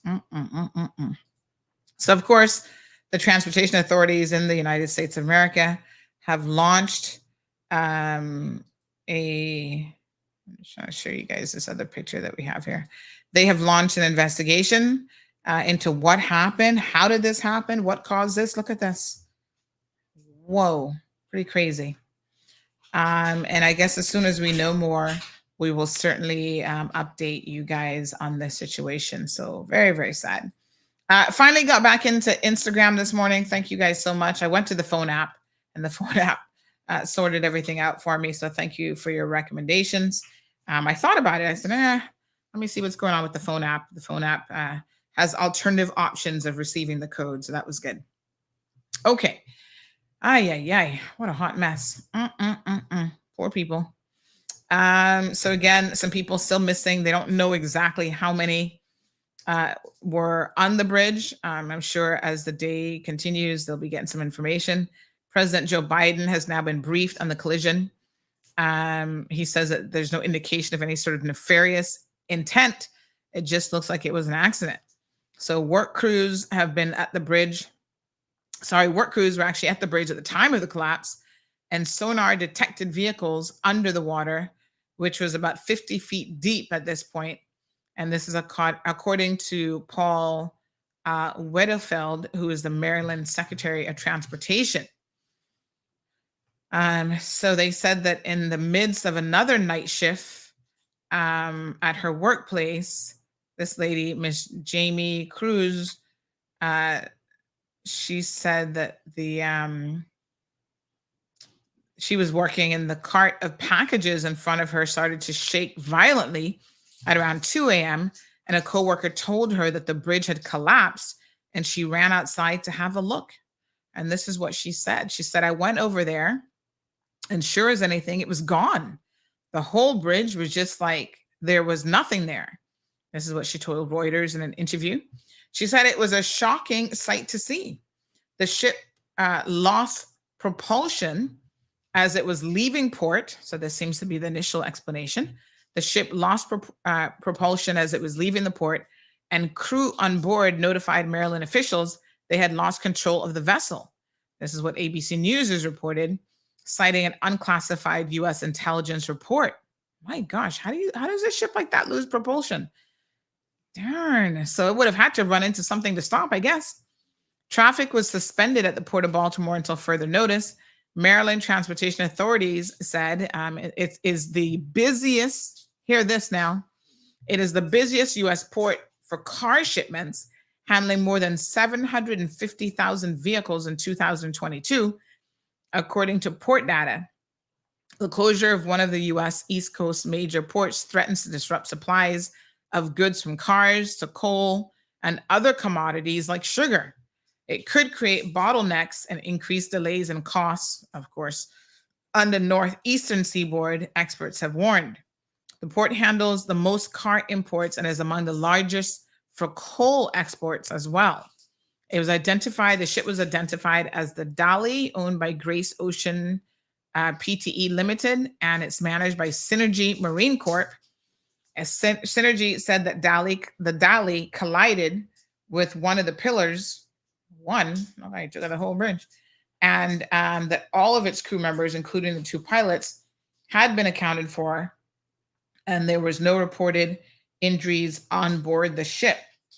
Baltimore Mayor Brandon Scott described a scene of twisted metal shooting into the sky. It was something out of an action movie, he says. It was something you never thought you'd see. What a hot mess. Kevin Cartwright, who's a spokesman for the Baltimore City Fire Department, earlier told Reuters that as many as 20 people could be in the river, along with cars and possibly a tractor trailer. What? He says this is a mass casualty, multi-agency event. This operation is going to extend for many days. Wow.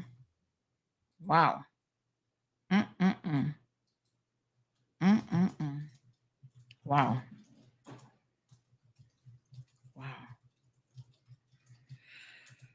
Okay. A live video, which is posted on YouTube, showed the ship plunging into the bridge in darkness. The headlights of vehicles could be seen on the bridge as it crashed into the water and the ship caught fire. Tuesday's disaster may be one of the worst U.S. bridge collapses since 2007, when the I-35 West Bridge in Minneapolis collapsed into the Mississippi River, and that incident killed 13 people.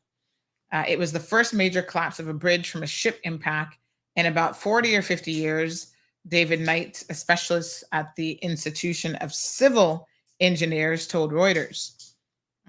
So the governor, Maryland Governor Wes Moore, declared a state of emergency quickly to deploy federal resources to deal with the emergency, and the FBI in Baltimore said on X that its personnel were also on the scene.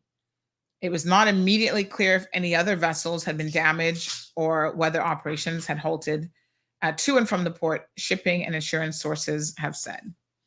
So pretty shocking. Again, folks, a key bridge in Baltimore has collapsed after a ship has collided with the bridge in the early morning hours, right around 2 o'clock, right before 2 o'clock in the morning. 1.6 mile bridge, that's 2.57 kilometers. The Francis Scott Key Bridge in Baltimore collapsed into the water after a cargo ship collided with it. Wow. So people all over are looking at this in the shipping world, and they're pretty horrified. So Baltimore's port, private, and public terminals handled 847,158 automobiles and light trucks in 2023. And again, that's the most of any U.S. port. I wonder if we have any cars that come through there. They also handle a lot of farm and construction machinery, sugar, gypsum, and coal. What is gypsum? What is that? And coal, according to the Maryland government website. Let me see what gypsum is. I don't even know what is gypsum.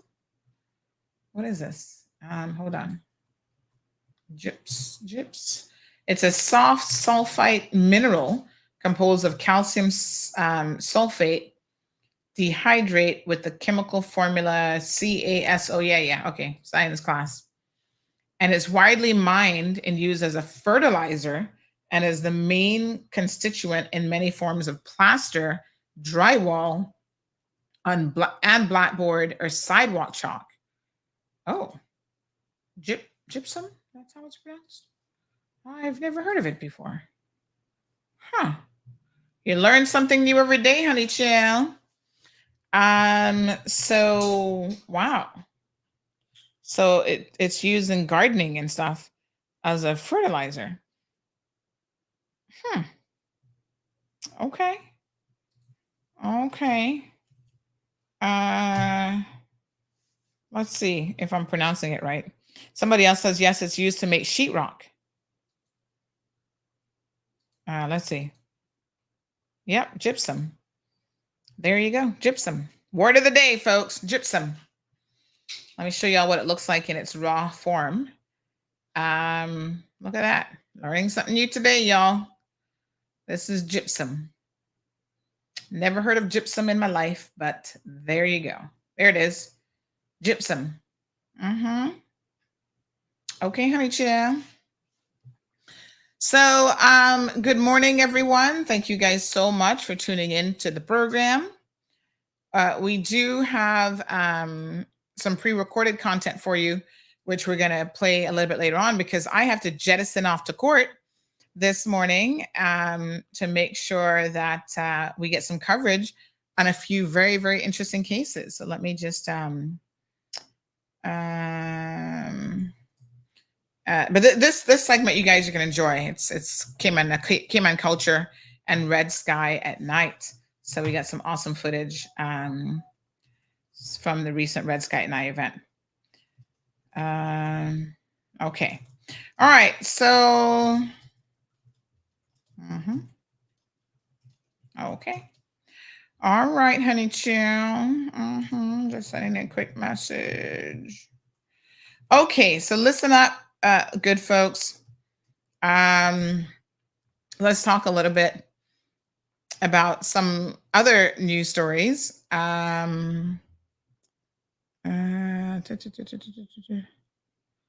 Yes. Oh yes. What did you guys have to somebody said they want a prize. It's probably at the station already. You guys got to remember that I just leave them there with your name and stuff normally by the next day. So Miss Sue says, OMG, this is tragic. The poor families now. Very. Siobhan like, well, gosh darn it. That's sad. What is the location? Asked David. Baltimore. Gabby, good morning to you. Everton says if it was during rush hour, we'd be in trouble. Rush hour is between 4:30 and 7 o'clock. And I'm sure you'd be talking about hundreds of vehicles being there. And I'm sure without a doubt, they probably on purpose have a schedule that doesn't allow those ships to maneuver during rush hour. So they're probably very, very strategically. Oh, yes. They're probably very, very strategically scheduled to not coincide with rush hour. All right. Everton says it's the river pilot was at the control, not the captain of the vessel. Well, either way, it seems like they're saying the vessel lost control. They lost control of the vessel because the vessel had no propulsion working, which is pretty wild, actually. Stephanie says, so sad. Everton says they were heading to Sri Lanka. There were people working at the time in the morning under the bridge. They were doing repairs. Oh my gosh. And that water is, you would get what's it called when you go into freezing water? Hypothermia. You'd get hypothermia, I think, very, very quickly in waters that cold. So that's pretty crazy.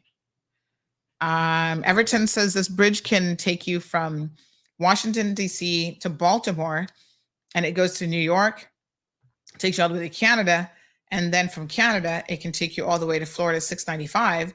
It's one of the main bridges. We have several other bridges that you can go around, but it will be a lot longer. That's your area. Wow. Siobhan was asking, how was that possible for a ship to hit it? What the heck was the ship doing? Well, they said they lost propulsion. So there you go.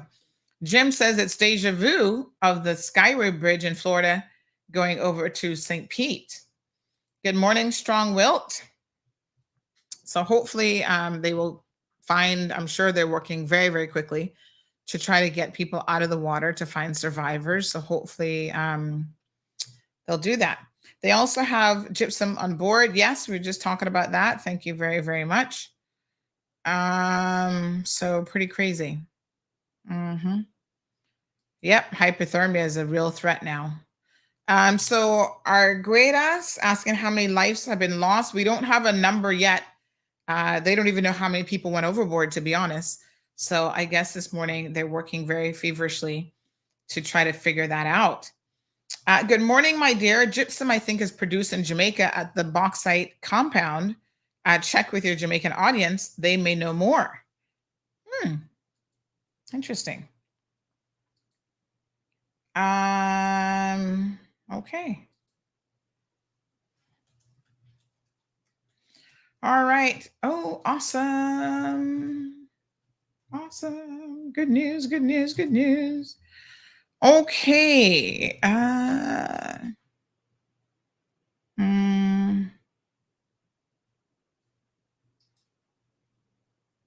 Oh.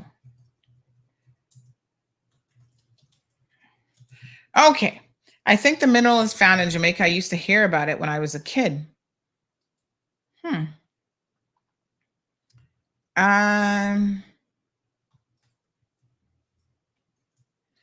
All right. My goodness. Let's talk about some unpleasant things, unfortunately. As I keep telling you guys, I don't talk about these things because I enjoy it. In fact, I despise having to talk about these things, but sometimes I feel like nobody else is going to talk about it. And so here we are. By the way, I almost broke my thumb the other day. Had a little incident when I was in Miami where something was falling out of the car. And I went to grab it and it bent my thumb all the way back and it's still hurting.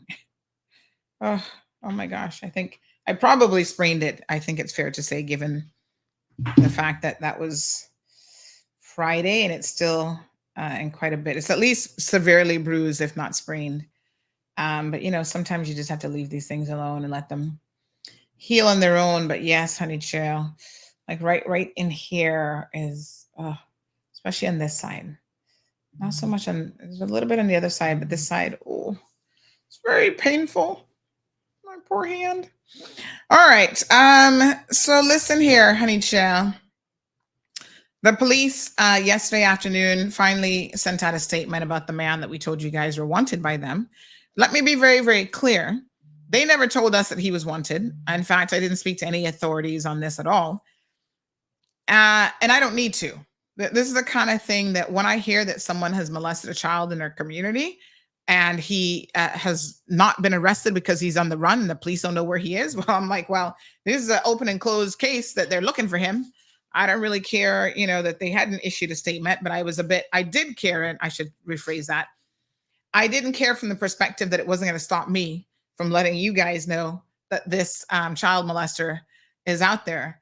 But I was wondering and very, very concerned as to why they had not informed the public. This happened last week, Wednesday. And you see now, this is where I have a beef with the RCIPS. We try to help them where we can. I appreciate oftentimes the difficulty of the job that they have to do. But why would you find out about them on Wednesday? Why would it take you from Wednesday to Monday afternoon to let us know about this? And let me be very honest, I kind of get the feeling, you guys can tell me if you agree, if you don't agree, maybe we could do a poll, but how many of you really, really think that if CMR didn't out him the day before to say, hey, here's this child molester wanted, that the police probably would have never even issued a statement saying that they were looking for him?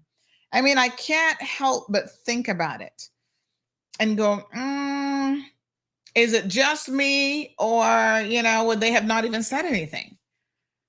RCIPS, the public is here. Cayman is not as small as it used to be, obviously. If the man, you went to the location and coordinated off and started your investigation, you were looking to arrest him from Wednesday, and you haven't found him all by Saturday, Sunday, come on now. I know y'all don't like to work on weekends, the PR department. but let people know. You know how easy it is for this man to commission for $3,000? Apparently that's the going cost for him to commission a boat ride straight out of here, straight from Cayman to Kingston, or whatever ports they go into in Jamaica. I don't know that they go into Kingston directly, but it's like, come on, really? Yes, we should have been notified, and not only because there's a real risk of him escaping, but also there's a risk of other children being endangered because of him. I mean, this man, I heard, was last seen in Bodden Town. I hope he doesn't run to the MP of Bodden Town, to either one of them, to be honest, to try and get any money. Because once again, if the MPs don't know what he's up to and he shows up and be like, oh, I need some money for heavy equipment, we know John and Chris Saunders might want to help him out. And next thing you know, he has the money to be able to commission an illegal boat ride out of here. Did they even put a stop notice on him? If they're not even notifying the public, did they at least notify the airports? Like, I have so many questions. What's to stop him from taking his little passport and jumping in a plane? Did they do that right away? Who knows? I mean, I kind of wonder, because I've seen other instances of people committing crimes and they didn't put a stop notice, and then people were able to get on the plane, leave the jurisdiction, and they go, oops, we meant to notify CBC not to let this person travel. Okay, come on. RCIPS, we're here to help you, but you got to pretend a little bit sometimes that you actually care for our help. Okay, we're talking about protecting children here. And he could be out there in Bodden Town right now fondling somebody else's child and raping some other child. I'm just saying. I'm sure he didn't start with this one victim. He's been at this a long time. So, oh my gosh, I got a literal pain in my neck.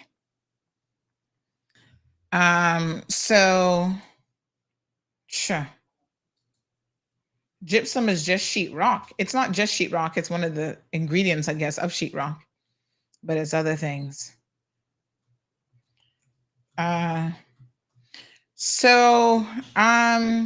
Get it together. That's all I can tell you. All right. Let me see here.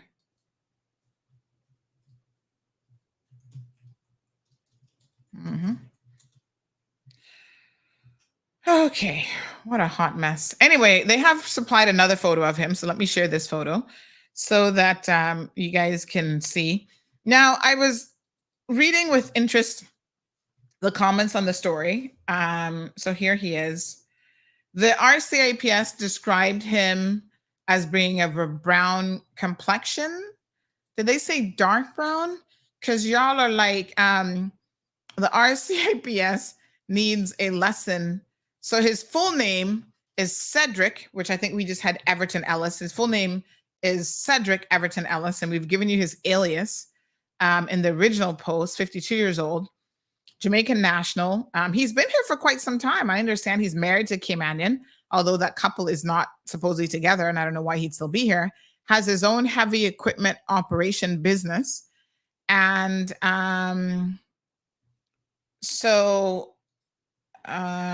let me just ask Renee to fix something real quick. Hold on one second.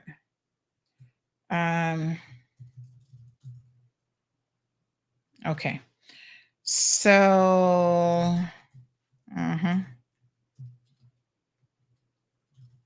okay.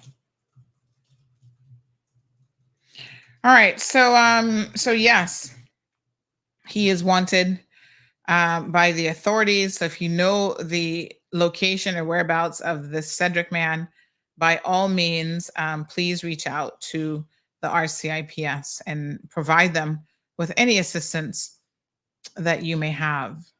Because trust and believe me, when I tell you, people like this need to be taken off of our streets. Quite shocking and unbelievable that he would do such a thing. It's horrible when people take advantage of the trust of other people.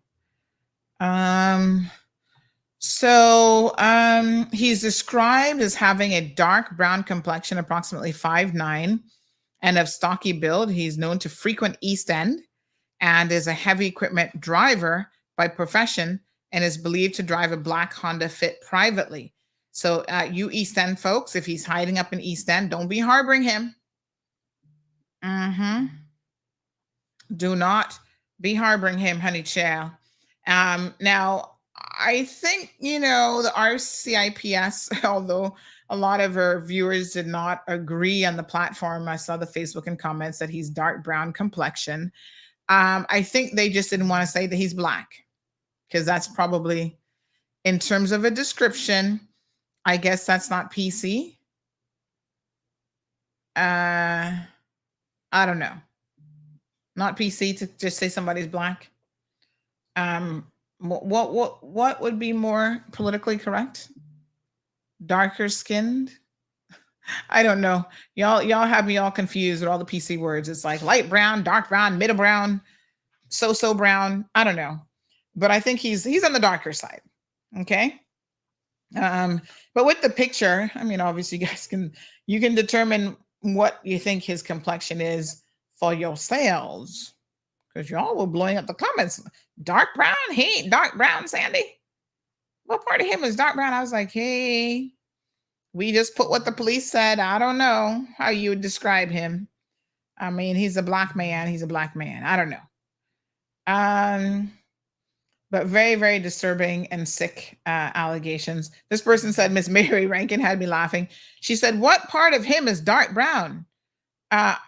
You must have mean the darker side of brown. Lord Jesus. Y'all had people laughing. Anyway, there he is. Someone says that he should get 35 years in jail. It should be a life sentence. 35 years should be life. But of course, we know that our slack laws here in the Cayman Islands would not even get him 35 years for ruining a young girl's life. If he gets 10 to 12, we would be lucky. And once again, folks, I want y'all to keep in perspective that your legislators sit down and refuse to prioritize amending anything to do with child abuse, child molestation, or any of this stuff in terms of putting in stiffer sentences in place. They just have not made it a priority. They've not made the sex offender registry a priority. The last person to have spoken about this, let's give him his props for this, would be Minister Bryan. He did bring it up recently in Parliament, but nobody else took him up on it. In fact, our MPs are more concerned about what CMR is saying and silencing the media and going to these conferences telling people, oh, don't support CMR, don't support open and transparent media, but instead nothing about protecting our children. I'm so disappointed. We're at the close now of March, being Women's Month, and we had the International Women's Day celebration.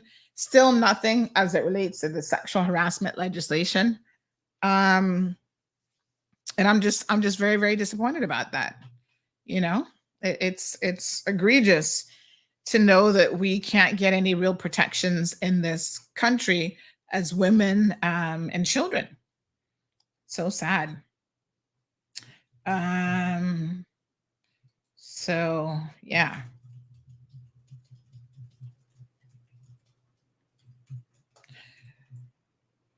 Oh my goodness, what a hot mess.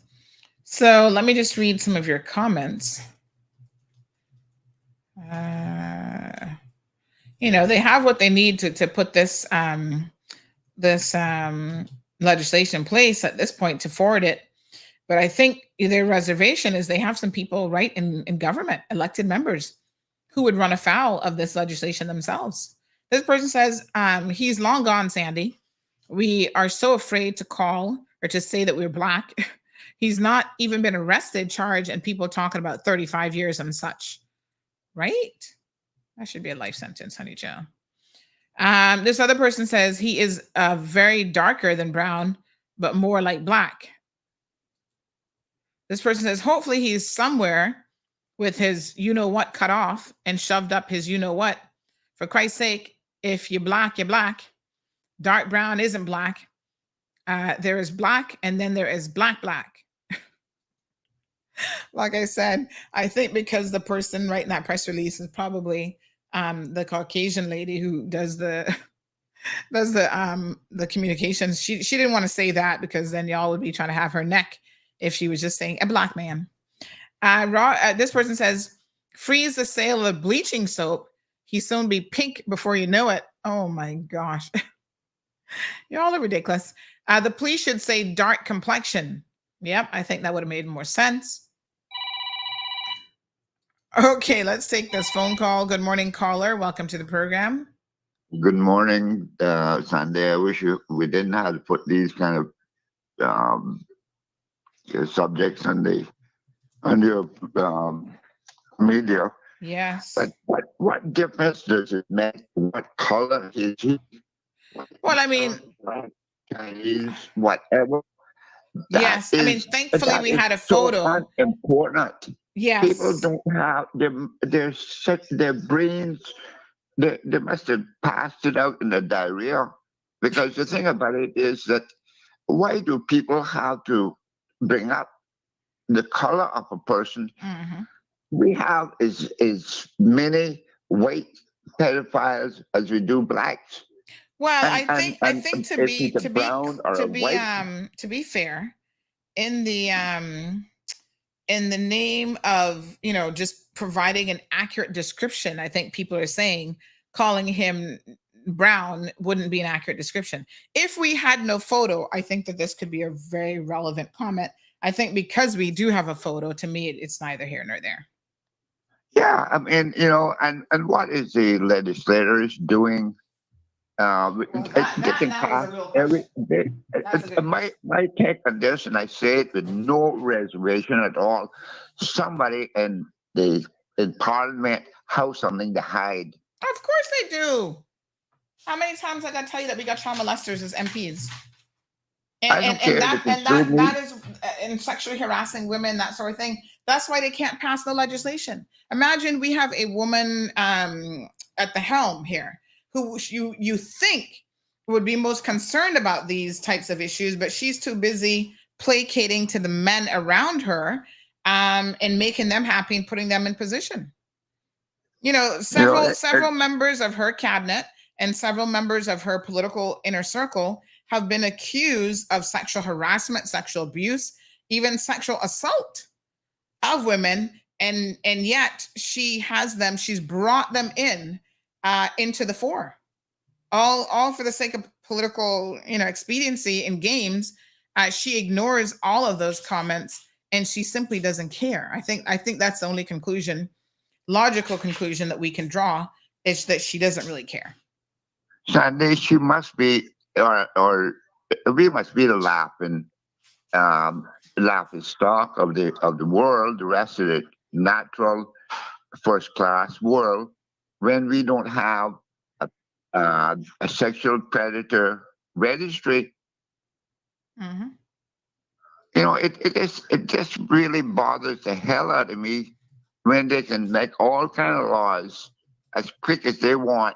Overnight, even if it's a weekend, they'll come there if there's something pertaining to them. It's time for these legislators, and I call on everyone. My name is Dexter Evans. I don't care. I'm 76 years of age.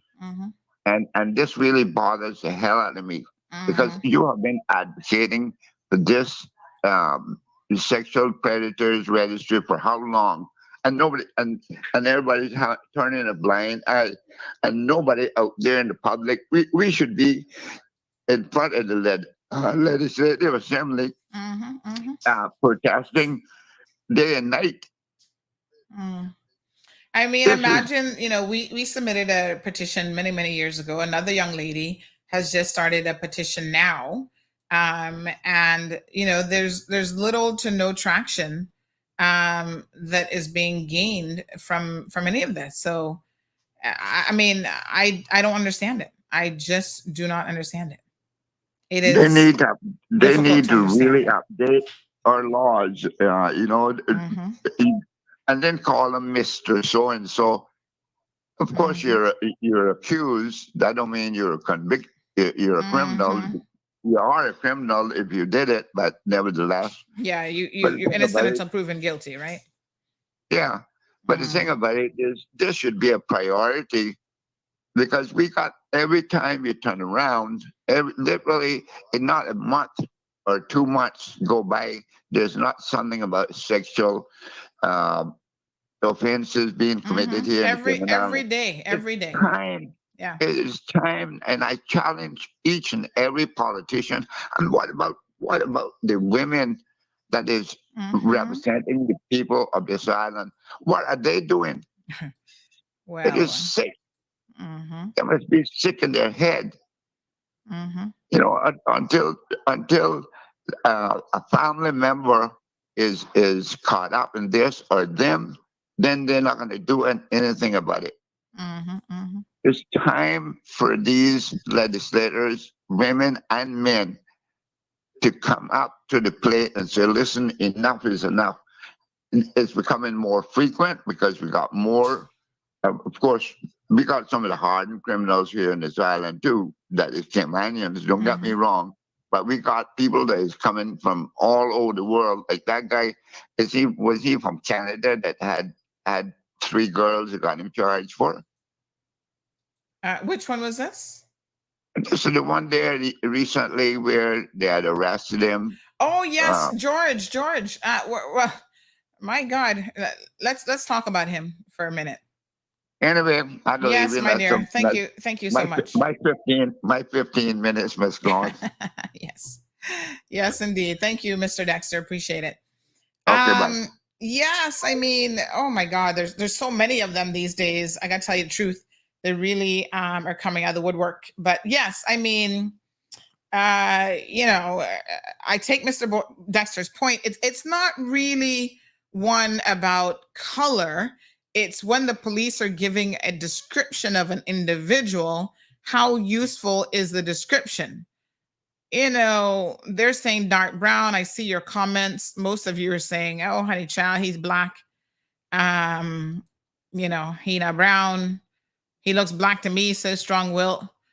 Lisa says put him in front of a firing squad after he's found guilty. You know, that could be.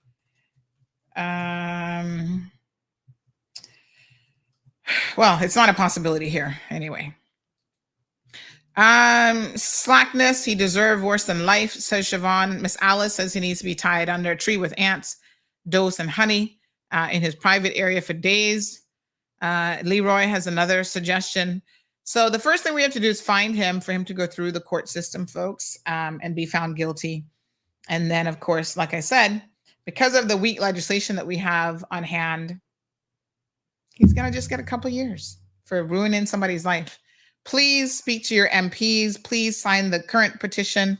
A young lady named Sarah has that one going. She's hoping that she can make more traction than I did. And I can tell you what, I hate to say it, but y'all just, y'all don't seem that vested in this, because the truth of the matter is everybody knows a child molester in the family somewhere. So I think y'all are scared.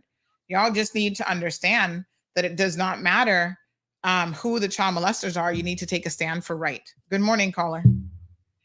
Morning. People do know colors. He's what they call sut black. Sut? Sut. Yeah, Sut. they call it sut. They say it's cool black.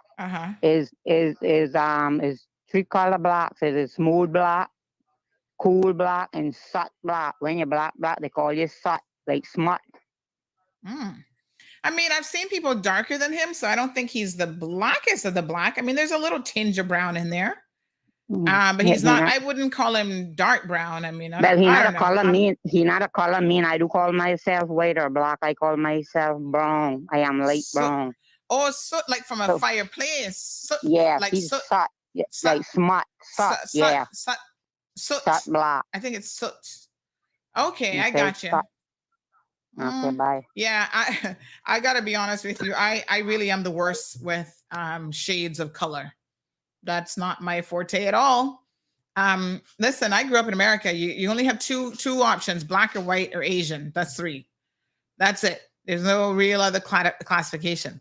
When people be selecting other on their other on their whatever form they're filling out. It's like other American Indian. What are we talking about here?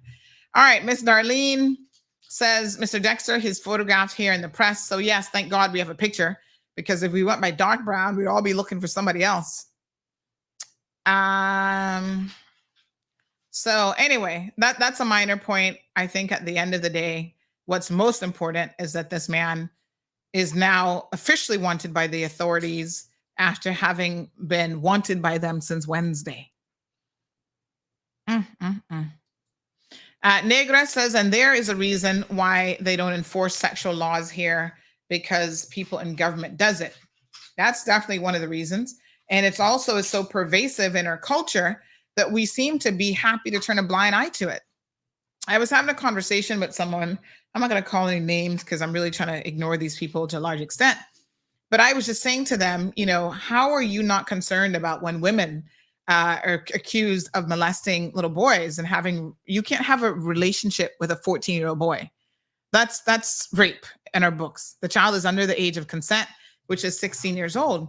And you know what? This person who is supposed to be PhD educated and all, degrees and whatever, you know what they said to me? Well, we can't define our values based on the white man and the Europeans, definition of consent. I was like, what? Oh, Jesus Christ. This is when we know we have really not come that far. We have really not come that far, none at all, when it comes to children. We still treat boys very, very differently, first of all, than girls when it comes to inappropriate relationship and sexual assault. Somebody says it's only 16 for girls.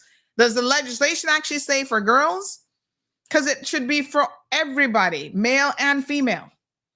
And, I've heard of little boys 9 years old, the helpers going after them and engaging and having sexual contact with a 9-year-old child. But because he was a boy, that was considered okay. And because it was a woman with a boy, it was okay. Like, oh, that's going to just help him become a man. No, that's going to make him have issues. He's going to be growing up with a lot of issues and be dysfunctional and have relationship issues and all sorts of stuff. Good morning, caller. Hello? Hello? Hi. Hello? Yes, good morning, ma'am.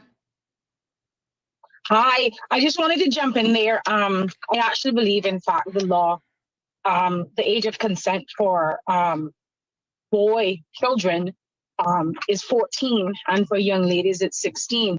That still baffles me. We're in 2024 now, and boys are just as much victims as girls, and that legislation has existed for do we know days on where end. In the legislation that is? Because I would like to see that with my own two eyes. I wasn't aware that there was actually a distinction between the sexes in that regard.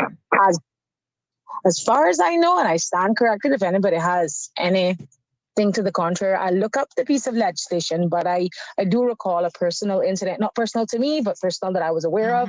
And it was that the age of, it was two young people engaging Somebody in sexual says, no, activity. it's not true. There is no distinction between the two. It is 16 for everybody. And this person would know because she's a child advocate herself. So she said that's not true. But I mean, the fact that we're still confused, like we don't even know what the law says as it relates to boys, again, to me it shows the challenges that we're facing. So it is 16 across the board. But at 16, what child is truly prepared for sex? Nobody. They can't buy a should be cigarette. raised They to can't 18. vote. They can't buy a cigarette. But they can't vote. They can't drive a car. Yeah. But they can have sex, and they can be out there potentially making and creating other lives. Yeah. No, I mean, it shouldn't be. It should be 18 plus at the very minimum. I think it should even be older. But the point that I'm trying to make here is when it comes to boys, we treat boys very different. So we allow boys to be sexualized early. We think it's okay for a big woman in her 20s and 30s to be messing with a little 14-year-old boy.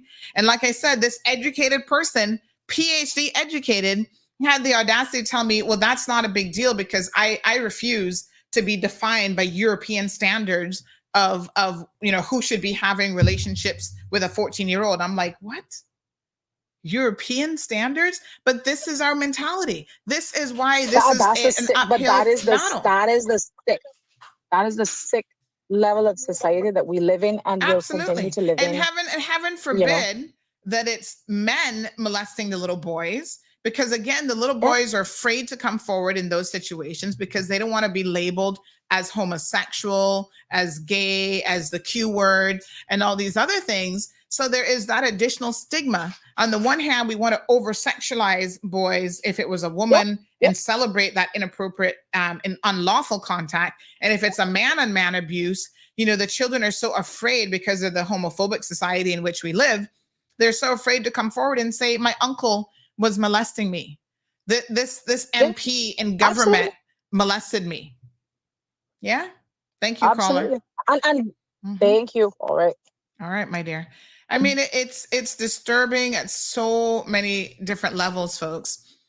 So now we've clarified the age of consent is 16. I think that it should be raised.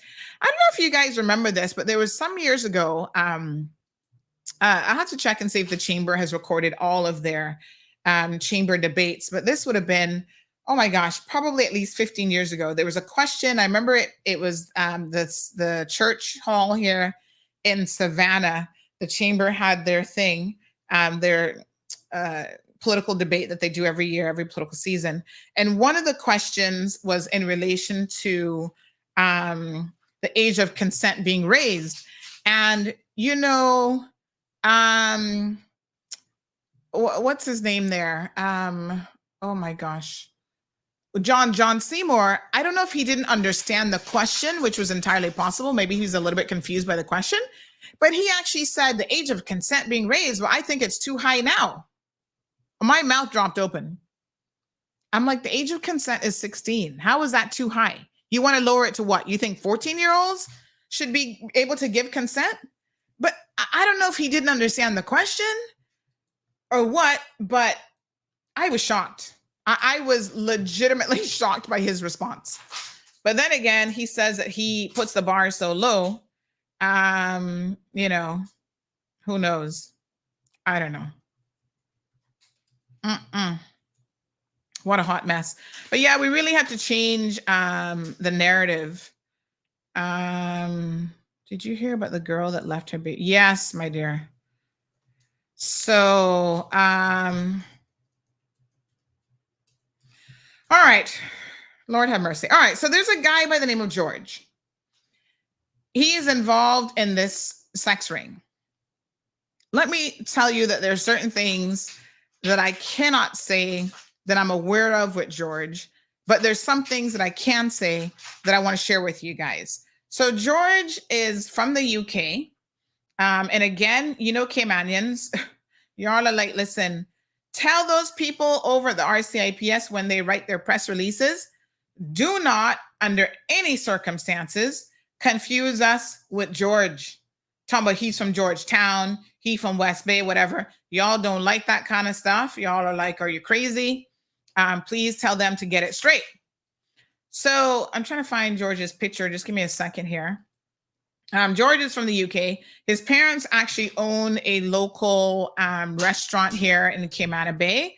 I've not heard anything bad about his parents. In fact, I heard his mom is very, very hardworking, seems to be the one really with the business on her head, on her shoulder, supporting the family. And George has a condo, nice condo. His parents have given him this nice condo in South Sound, and he is living his best life, except that he seems to have a desire to be with young teens, which is very, very inappropriate.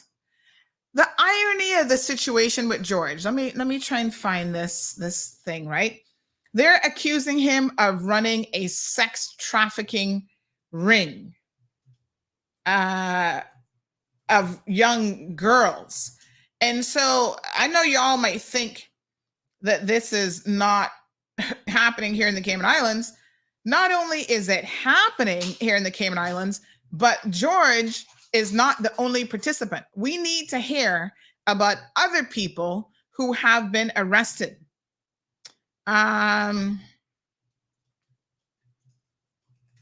So where is George's picture? Hold on one second. Let me try and find it, honey chill.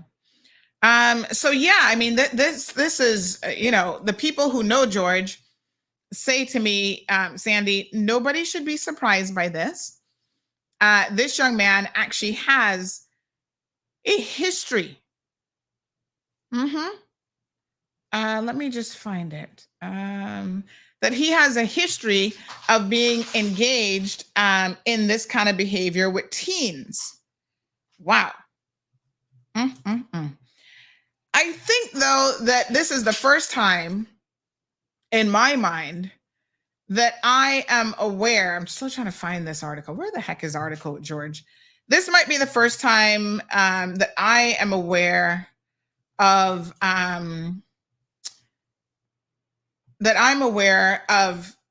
there being an accusation of an actual sex trafficking ring, like it's organized.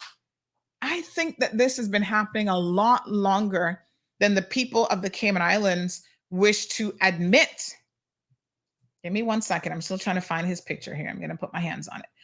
And so, the fact that this has finally come to light and that George has been exposed, well, gosh darn it, what can I say except it's about time? Let me tell y'all something of interest. Okay? I actually saw something that came up recently with this guy, George. And I saw his here's his name. Slipper Schlishper is the name. Give me 1 second. Let me find him on the website. And I saw this video of George. And, like I said, a lot of times I get stuff. He's been charged with 18 counts of grooming and indecent assault. I get stuff and I think to myself, okay, this is interesting. I'm going to sit on it for a minute. Well, I sat on this video. Let me just tell you that it was very, very inappropriate, but it was with George and a man. You put two and two together. Now, apparently George had a girlfriend at the time, and he was still dabbling in another pool. That's the only way I can describe what George was doing. I said, okay, well, I don't know who this white man is that y'all sending me a video of. This is what I was thinking, but he's an adult. And I'm hoping that the person on the receiving end, although I could not see them, I was hoping that they were an adult as well. What I can say confidently, because I've gotten some inside information, that person in that particular video was indeed an adult. However, George was going around hanging out a lot with little children. Now, I have said this to you all before, and I want to say it again because it bears bringing this point across very, very strongly. There is zero reason, and I do mean zero reason, why an adult has any real interest in children. Okay? Be very careful when people show too much interest in your children, because normally it means that something is afoot. Look at George. Here he is. George apparently ran from the UK with his parents to the Cayman Islands because his baby mama happened to have been an underage girl when she got pregnant. This is the allegation. So he seems to have an interest in younger girls that he should not be having an interest in. This is very, very, very disturbing. All right. Yes, honey child. These operations, some of them are not terribly sophisticated and organized, but it seems like George was organized. He was driving around with these girls all the time. Only 24 years old, a UK national. People were questioning, why is he always hanging out with these girls. This doesn't look right. This doesn't look normal. And in fact, he himself was questioned by people close to him. Why are you hanging out with Listen, his girlfriend even slapped him down in front of the courthouse over one of these girls. She's like, what is this? What are you doing? And of course, he always had an excuse. Oh, they just need help and this, that, next thing. Next thing you know, George is in the business of harboring these runaway teens and facilitating other people's access to them and his access to them. So 18 counts of grooming, indecent assault against 3 different juveniles. George has a big problem, allegedly. Still innocent until proven guilty, but this is the prosecution case against George. And I can tell you, the streets had been questioning what George was up to for a hot minute. All right. So he's now on bail. The court gave him bail. He's awaiting trial for 5 counts related to a separate incident involving a 4th victim that took place in March of 2023. So understand this part of the situation. He's already facing rape charges. And the dude is still out there hanging around with little girls. Listen, if you were an innocent person thinking straight, you would not be strung up for rape charges and having to go through that and then turn around and find yourself in any contact with any minors or anybody else. Come on, George. Something is wrong with you. You sound like you have some kind of a serious addiction. Seriously?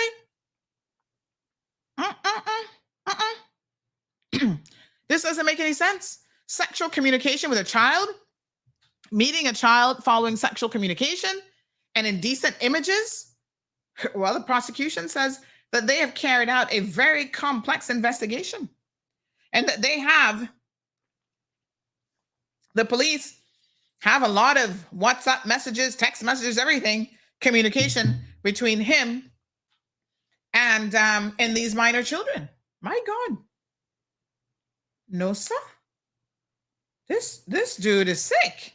If these allegations are anywhere near true, wow, he is only 24 years old, but he seems to be an established predator. Lord Jesus.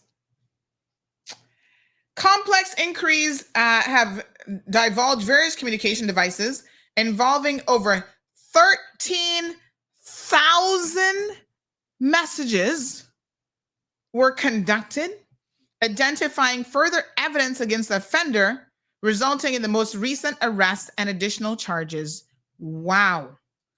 13,000. So in other words, they scoured through his messages. Siobhan says this is past sick. Siobhan Berry says this is past sick. Imagine 13,000 messages, and they found all sorts of stuff. It goes on, the police go on to say that it appears that the contact with the victims was initiated through social media. This situation serves to stress the importance of parents and guardians being actively aware of the communication young persons are engaging in on messaging services. So let me say this, because once again, we go back to communications that we saw with Jaron Carter with a 14-year-old. Those are inappropriate. And so now the police need to make sure that they get a hold of Jaron's phone, they get a hold of her phone, and they scour through as many messages as they possibly can. Parents, we were talking earlier this morning, the show started, talking about what Florida is trying to do with this ban on social media. Your young children do not need to be on social media. I know that it must be hard to tell a child, no TikTok, no Facebook account, no Instagram, no Snapchat. And you have to be concerned less about probably what your children are doing versus the fact that they become easy prey and easy victims when they are online. It's as simple as that. Right? When they're online, people can find them. People can initiate conversations with them. We've seen this happen time and time again. So one of the most effective ways for you to protect your children is to give them no social media access whatsoever. Now, I know there's a collective sigh across Instagram, Snapchat, all the kids that hearing this like, oh, Miss Sandy, come on now, don't do this to us. The truth of the matter is most of you as parents are not equipped to manage it. So, Blake and Aaron's like, oh, no, they're apps. Da, da, da. Come on now, honey child. Y'all don't know nothing about no apps. You barely know how to use these things yourself. How many children have you not seen being lured out of their homes in the United States of America and elsewhere to meet someone that they thought after months of communicating with them was another teenager, and it turns out that person's a big 50-something-year-old man or some pervert? You don't know who's on the other side. These people create fake accounts, fake photos. They learn the lingo and the verbiage of young people, and so they communicate very, very easily with them. They get into these gaming chat forums. There's a lot of place for kids to go gaming, and they play with people. They gain their trust through social media. And next thing you know, your children are being victimized. Good morning, caller. Yeah, morning, Sandy. Morning. Boy, when Facebook was made, I guess they was trying to help college students communicate with each other, right? And it became a trend to high school students, and then I guess it soon become a trend for primary school students as well. They're going to keep going down for communication for minors and adults, right? Mm-hmm. I don't know how they would start banning these things here in Cayman, but it shouldn't be hard, because we have a very small population compared to the rest of the world. And even tablets that have restriction to social media accounts should be put into how the schools were. You couldn't access certain pages when you were on the internet at schools and stuff like this. I don't know how it is now, 2024, I guess you got all rights now, right? Mm-hmm. It giving children rights in some sense is a delicate conversation, and that's what they want to give children rights. And I think that children's rights are the parents' rights, and it shouldn't be any different. But at the same time, that doesn't give any consent for the children to make any decisions for themselves. That thing with the schools, what they're doing, hey, if the parents trust adults, teachers and security guards and all those things, they should be responsible adults to make sure that the children are not involved in anything wrong. I remember when I was going to school, the principals, the head of year, they had their eyes on top of us constantly. We couldn't even hug each other in schools, to be honest, with Miss Ebanks, Miss Parry. People like her needed it in school more now, but I guess everyone getting old now and they're changing up the routines. It's crazy. Yeah. Thank you so much, caller. Yeah, it is. All right. Wow. It's pretty crazy. Very, very crazy.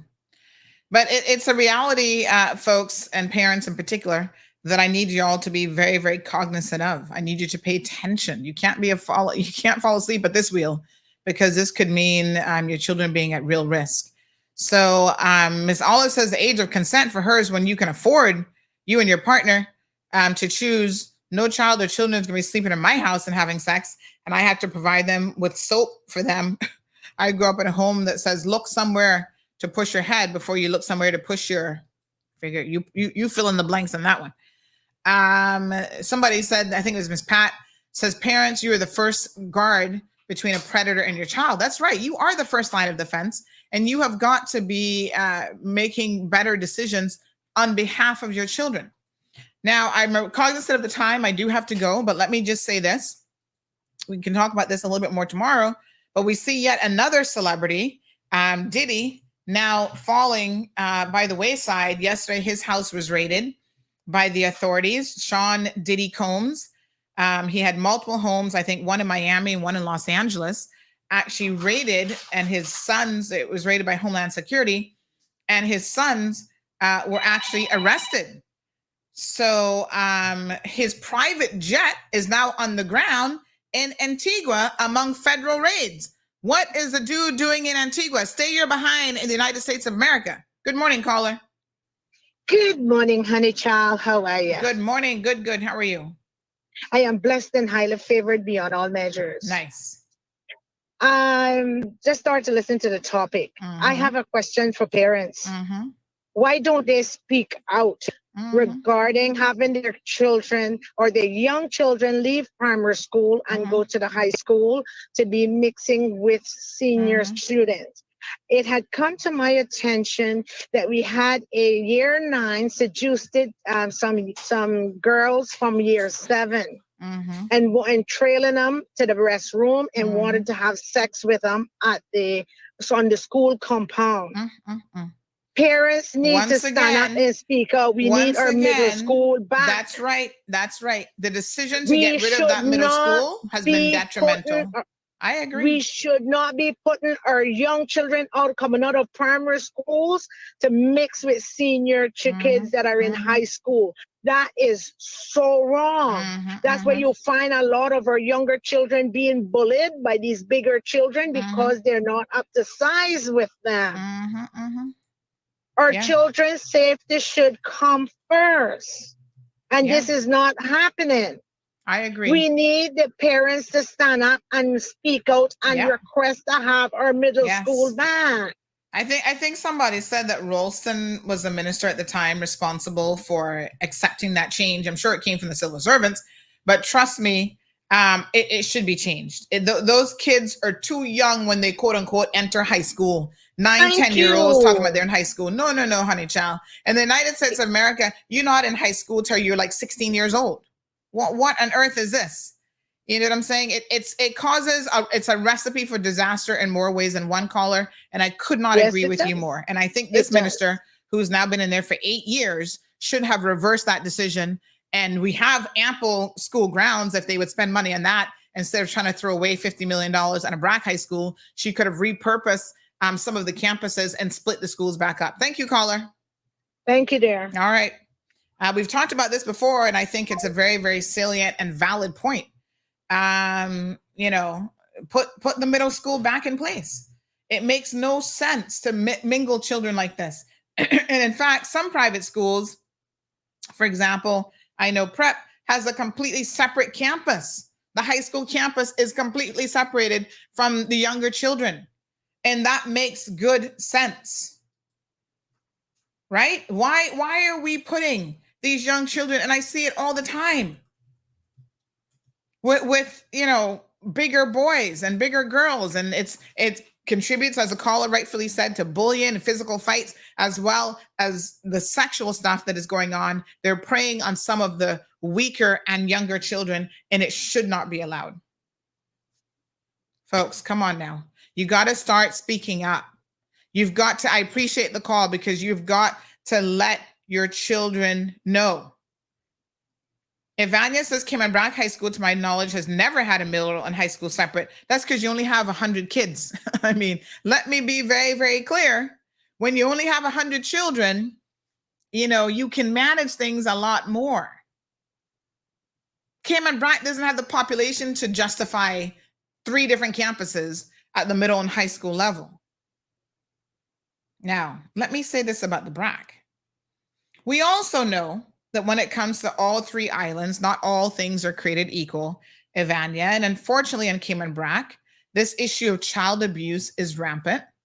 More so, I would say, than Grand Cayman, from the perspective that people really remain quiet on Cayman BRAC. In Grand Cayman, we're getting closer to people speaking up and exposing these types of things. It is still very much the underbelly in Cayman BRAC, except people know about it and they do nothing. They don't expose the perpetrators. The victims don't speak out. Nothing happens. It's like their little hidden secret that they want to keep amongst themselves. And this is really, really disturbing for me when I think about the BRAC community, because the BRAC community needs to speak out. So Ivania says there is no difference if you only know the bullying that goes on in this high school. In Cayman BRAC, well, I mean, listen, if to be fair, if you guys want a middle school, what I can say is, you know, let's be very, very honest. You don't need a big facility there for middle school. You don't need another $50 million facility. Good morning. Okay, thanks. So again, that can be done. In fact, the $50 million that she's taken to build one school could build about 4 different schools on Cayman Brac. Okay, I'm just saying. All right, folks. I do have to end the show a little bit early this morning. So I've got a special for you. Enjoy it. It's quite good. It is a segment from the Red Sky at Night event. We got to talk to some vendors and interview vendors. Listen, a lot of these vendors, they're artisans. You know, they do their own artwork and painting and whatever, and they're trying to make a living out of this. I try to support local artists and you know, jewelry makers, all sorts of things as much as possible. So this will showcase some of those individuals, as well as, you know, the peppermint making and all sorts of stuff from the Red Sky at Night. I want you to support these vendors. Go out of your way to look them up. Some of them had business cards. Some of them had, you know, different things on display, and how you can contact them. They're on social media. They're writing local books and so on. We want to talk all the time about the preservation of Cayman culture and heritage. One way in which you do that is by supporting amazing events like the Red Sky at Night, which is a huge showcase of all things local entertainment, local vendors, local food, everything. And so reach out to some of these local companies. A lot of them are 1- and 2-man operations, and try to support them as best as you can. All right, good folks, sit back, kick up your feet, grab your second cup of coffee, and enjoy.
Okay, whatever you say, but she's beautiful.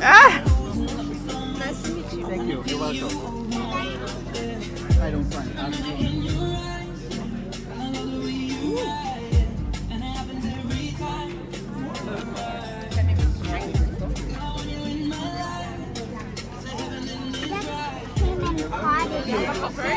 Alright, I'm gonna walk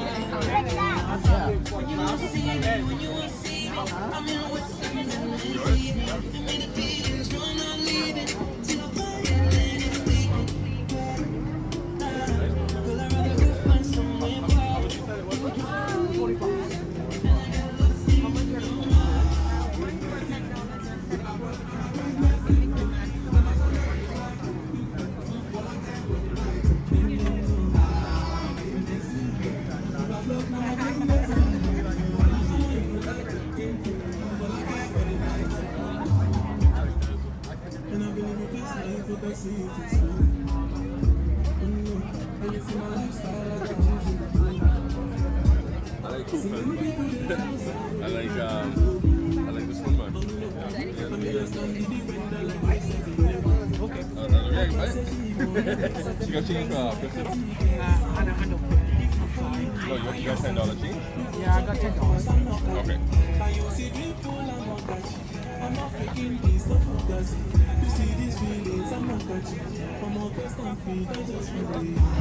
I'll get the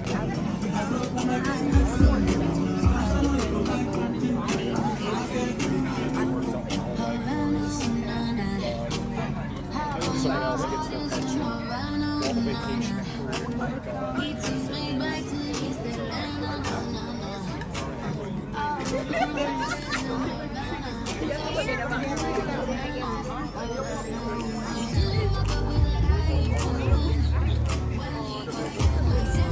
You're good though. You're related. I think you're alright, Lisa.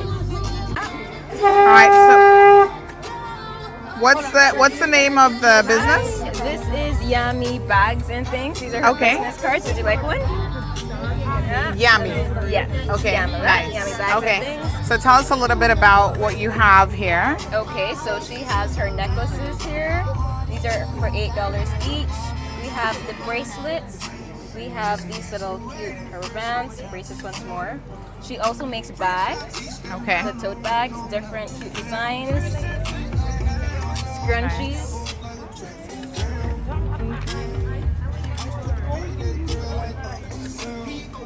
Each and every design like this. Beautiful. She also recycles jeans. Oh, wow. She makes them into them as well. Nice. Yeah, and cute little pouches. Beautiful. Cute little And how bags. can people, if they don't make it out to the event tonight, how can they make contact if they see something here that they'd she like to buy? She has an Instagram as well. Okay. Yummy Bags and Things. Yummy.com. Yeah, and then you've got the contact information. Let's just show them the card. Contact That's it information right there. Awesome. Alrighty. Beautiful. She Thank can also you. make custom orders as well. She can do custom orders. Yeah. Okay. Awesome. Thank you. You're most welcome.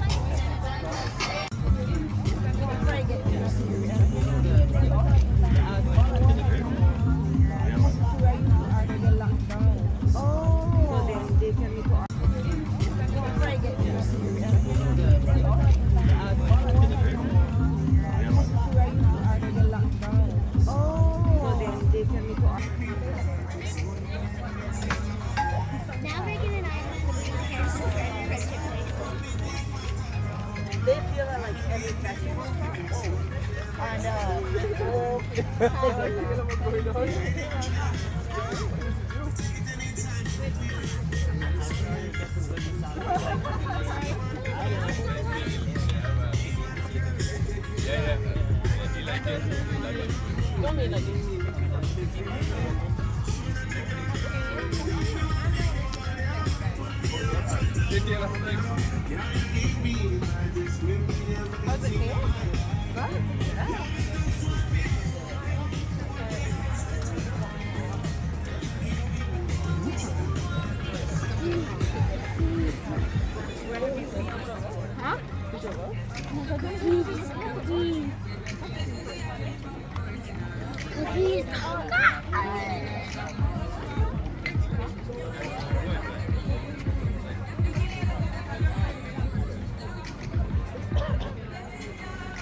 You know when you're ready. Okay, so we're here with a company called Cookieology. Yes? Tell us a little bit about your company and what you have on offer and what you guys do. Sure. So here at Cookieology, we bake cookies fresh daily and deliver them to your home or office. We're out here at Red Sky at night tonight until 11 p.m. And if you can't make it out here tonight, you can always order cookies by visiting us online at www.cookieology.ky. Okay, now I'm pretty sure that somebody gave me one of your packages for Christmas. Nice. And it was so good. Thank you. I mean, when I opened up the box, I can't remember which one was like my favorite, but it had a good variety of items. So You can do like orders for parties, Yes, that's correct. for gifts, the whole works. So you can do party platters, you can do cookie cakes, our custom cookie boxes, anything you'd like really. And we also sell in Macros and cost you less. So you can stop by and grab individual cookies as well. Now tell me about the flavors that you have out here tonight, because these look really good. I think the marshmallow one is one that people really love, Yes, right? that's the s'mores cookie. So we have s'mores here, butterscotch coconut, Lucky Charm, which is the flavor of the month, and then our Bam Bam cookie, which is Fruity Pebbles. Oh my God, looks so amazing. So you can buy them up to the box of like a dozen? Yes, that's correct. And just give people your website details and stuff again. And you can also mix and match your flavors as you'd like. So our website is www.cookieology.ky. And you can also follow us on Instagram and TikTok at cookieology.ky. Awesome. What's the most popular flavor? Because you got some really awesome flavors. What do people really love? The most popular is definitely the OG, which is the classic chocolate chip. Yes. But people also love the cookies and cream and the Bam Bams as well. Okay, awesome. Thank you. Thank you. All right, so we're here with another vendor at Red Sky at Night. Tell us a little bit about your product, your business. Looks like you've got a lot going on here.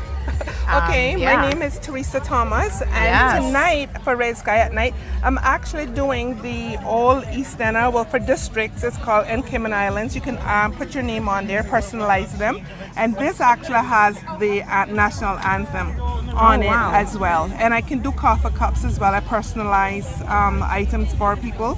These are glass, well, they call beer jars, glass jars, and we have like some, you know, like local theme, Caribbean type themes, and other things for ladies and stuff as well, and business and stuff like that.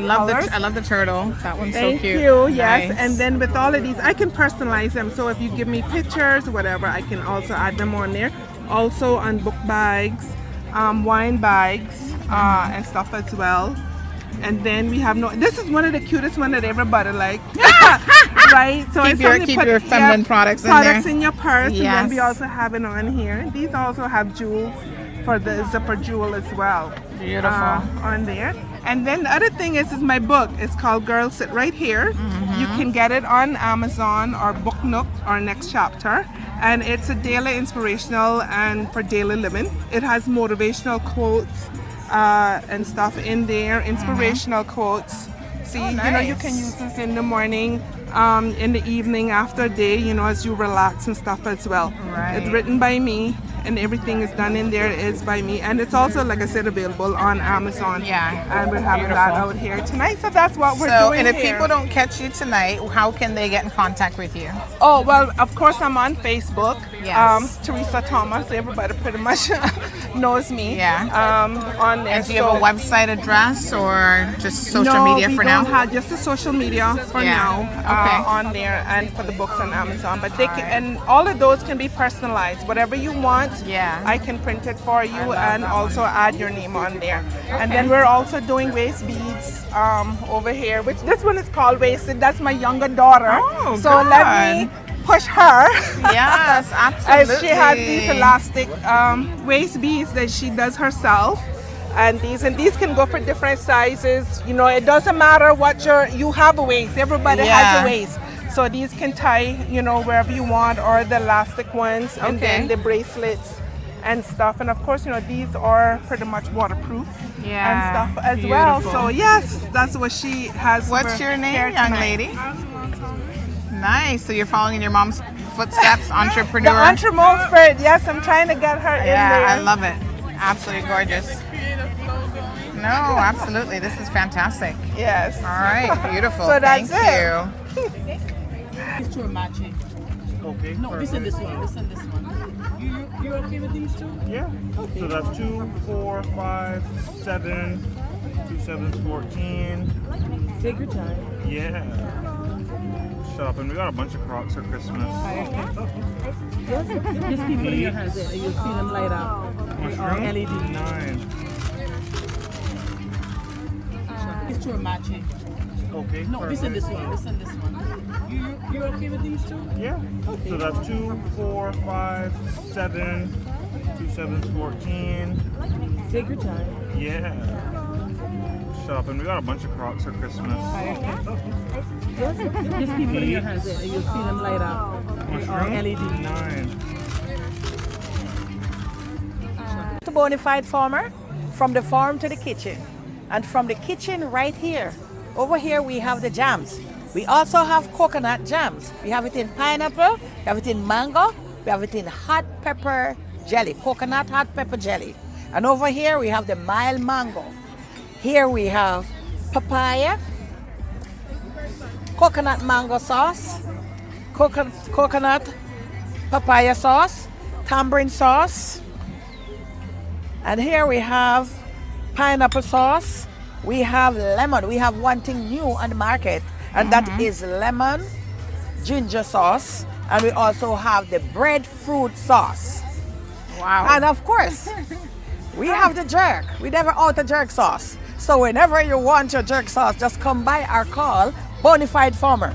You can go on Facebook and see the Bonafide Farmer. Gorgeous. Just text You got a lot of fire here. Yes, Every we have it. flavor that you can think of.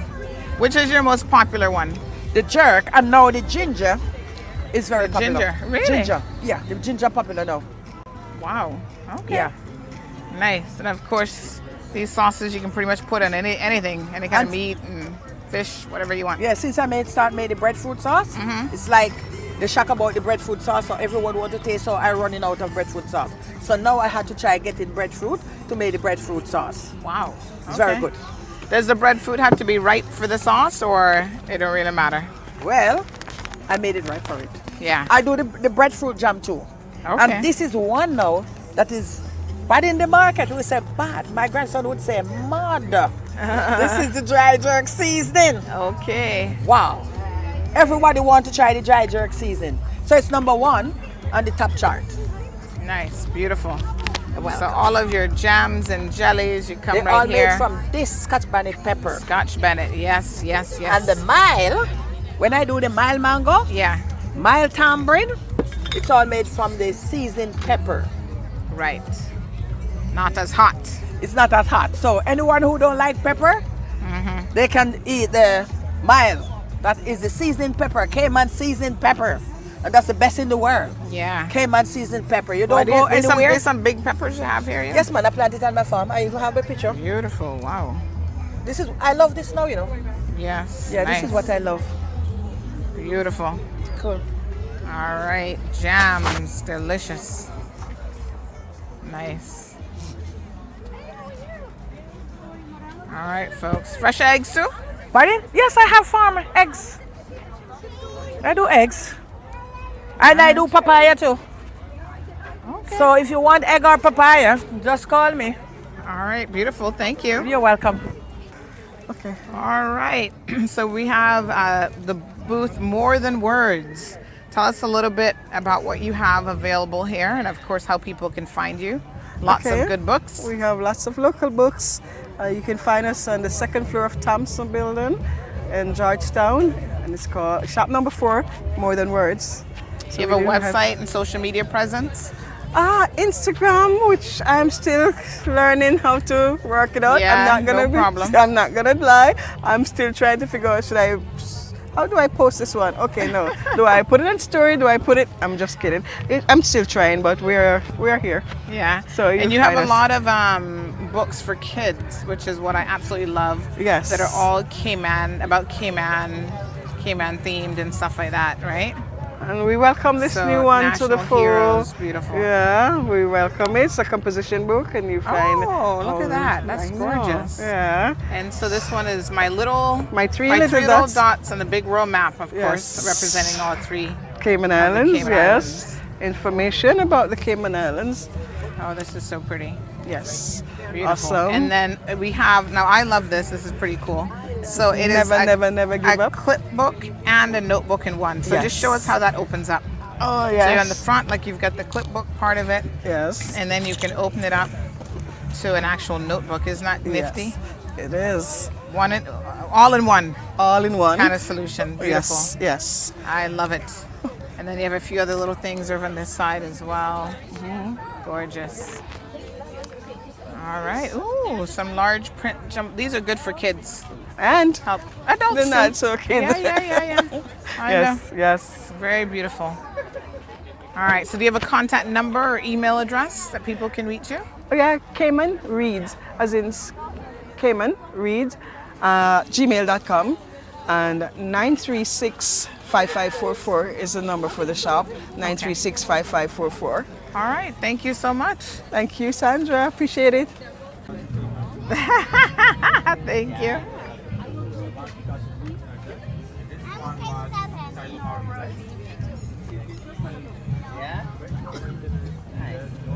Hey, how are you? Thank you. Oh, these are so cool. Yeah. Wow. Very nice. I'm good. Thank you. Wow, these are beautiful. Very nice. Can you tell us a little bit? I'm just going to hand you this. This is a microphone. This is just a microphone. I'm just going to ask you about your products. So I noticed these are seashells. Shells. These are shells. Wow. This is amazing. On the beach, and you remember the old record from music? It's recycled. Wow. This section is recycled. This is sea glass and recycled copper. Oh my gosh, this is so pretty. Thank you. Wow. And you make all of these yourself? Yes, I make it. For that you see a little. It's only three. Yes, it's beautiful. Huh.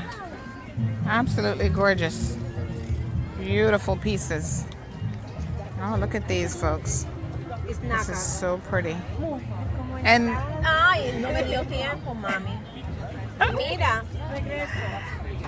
Ah, yeah, okay. and tell me how people can reach you to buy stuff. Like if they're not here tonight, like are you on social media? Do you have a card? Okay, in my social media, I still not put nothing, okay? Okay. But this is for craft, and the other side is massage because I'm massage too, and I'm doing physio. Okay, I'm gonna show people the card, and you can contact her here. For the other side. And then you have massage services as well. Yes. Beautiful. Very good. Thank you so much. Okay. Every Wednesday in Kamanabe, my stand is number 1, and every Sunday in Windham from 9 to 2, and in Coral Beach. But when the cruise ship coming. Okay, beautiful. Thank you so much. Thank you. We are the people inviting me. Thank you.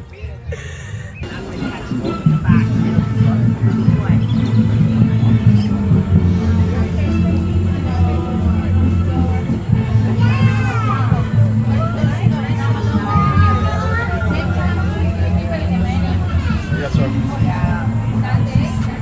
Fighting the fight.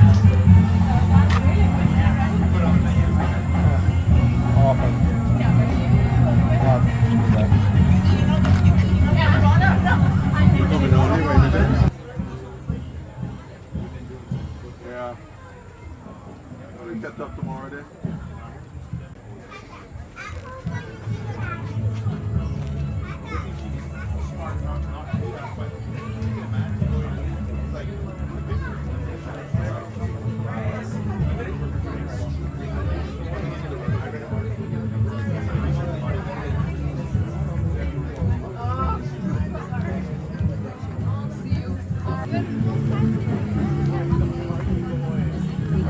Good, how are you guys?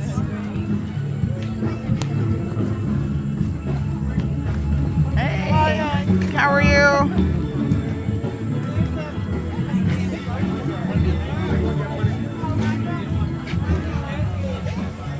Walk around with Dad.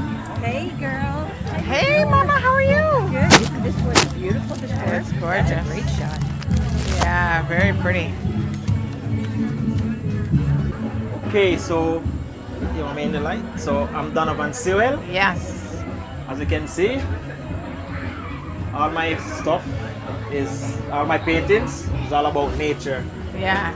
Yeah, so yeah, and it's oil paint, acrylic, and most of my work is displayed at Pure Art Galleries. Yeah, and also it's beautiful, you can Donovan. check me You know, I bought quite a few of your pieces. Yes. And oh my gosh, that one is so pretty. Yeah. Absolutely gorgeous. Yeah. Yeah, So, and I see you're sitting here doing some painting yeah, as just well. to keep myself To keep busy, yourself you know? busy. Yeah. Yeah, gorgeous. Yeah. And do you normally paint from a picture or something, or you kind of paint from memory? Well, yeah, some of them from a picture, but I kind of make it my own. I can't really paint exactly like what I saw, you know. I have to make it my own. So yeah, I just use pictures for like ideas, you know. Okay. Yeah. But most of these painting is from my mind. Yeah. Like the little Cayman house and the sunsets, and this one I started it last night.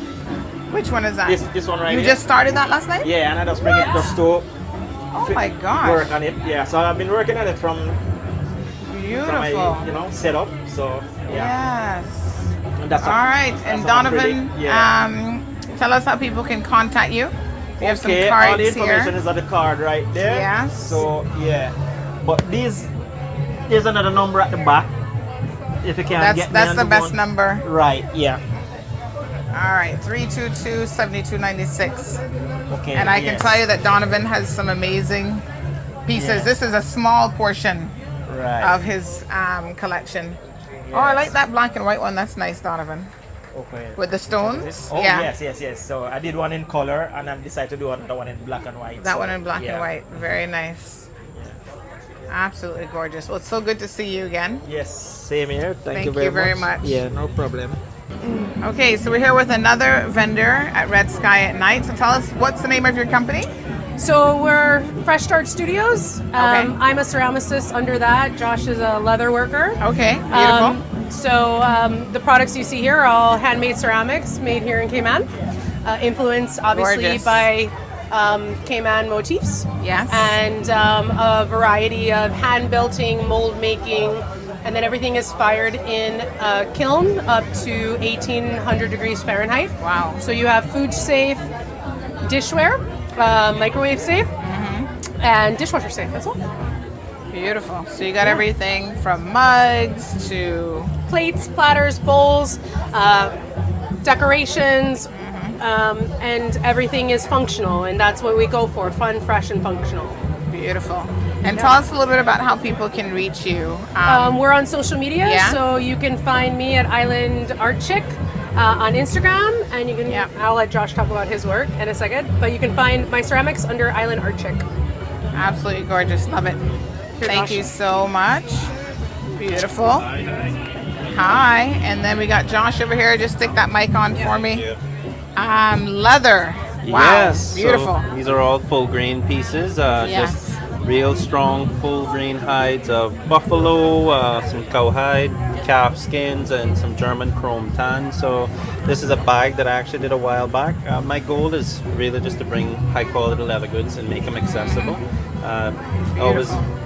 Always point people towards the difference between genuine leather and full grain. So I do full grain, which is really just the raw hide, whereas genuine is a bit of a shearing of the hide that is backed with something else, so it doesn't last as long. So these full grain wallets will actually patina, gain a bit of character with age, and naturally last long. So that's the goal behind the project. Nice. Now I noticed this one says for display only. Right. Yes. But people larger can pieces. purchase. You've got similar pieces. Yes, people they're can done purchase. on special order basis. So Yeah. when a person wants a larger piece, we'll do a special order. And, Yeah. usually people can reach me through Vicksville Crafting on Instagram. Okay. Or 924-8966 is my number.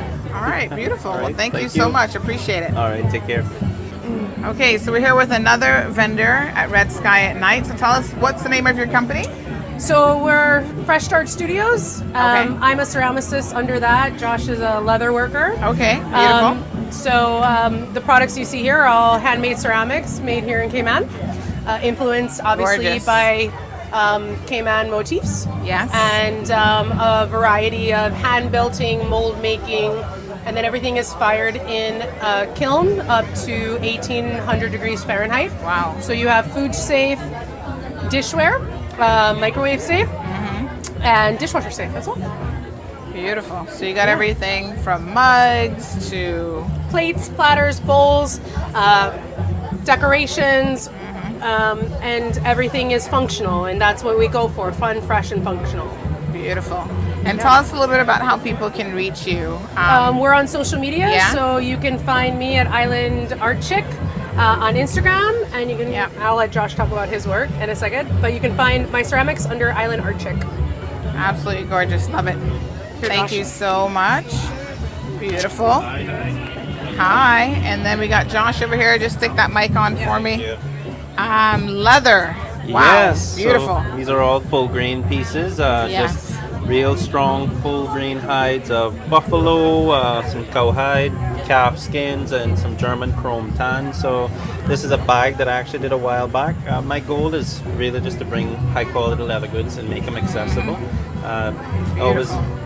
Always point people towards the difference between genuine leather and full grain. So I do full grain, which is really just the raw hide, whereas genuine is a bit of a shearing of the hide that is backed with something else, so it doesn't last as long. So these full grain wallets will actually patina, gain a bit of character with age, and naturally last long. So that's the goal behind the project. Nice. Now I notice this one says for display only. Right. Yes. But people can purchase. You've got similar pieces. Yes. They're done on special order basis. So when a person wants a larger piece, we'll do a special order. And usually people can reach me through Vicksville Crafting on Instagram. Okay. Or 924-8966 is my number. All right. Beautiful. All right, well, thank you so much. Appreciate it. All right. Take care.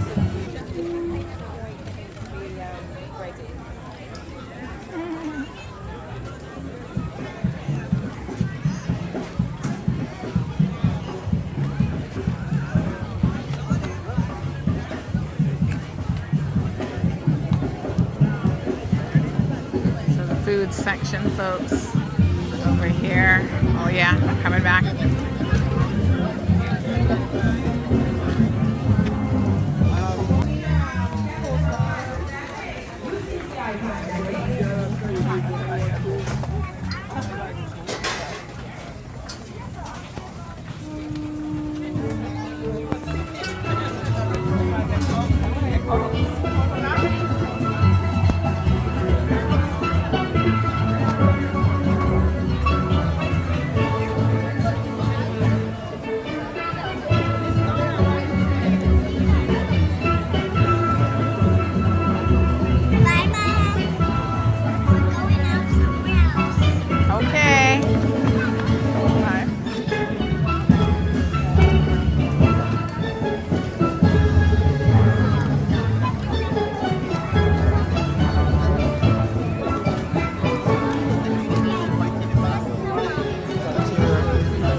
You're gonna spend your last dollar? Yeah, I'm getting me a necklace thing. Okay.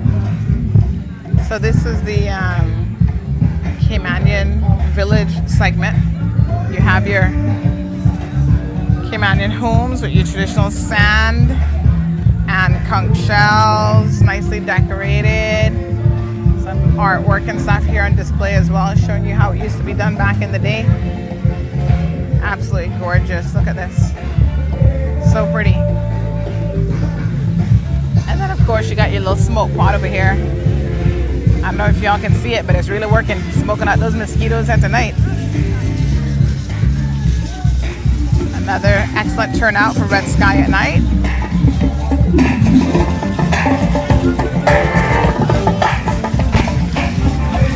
And they're over here making peppermint.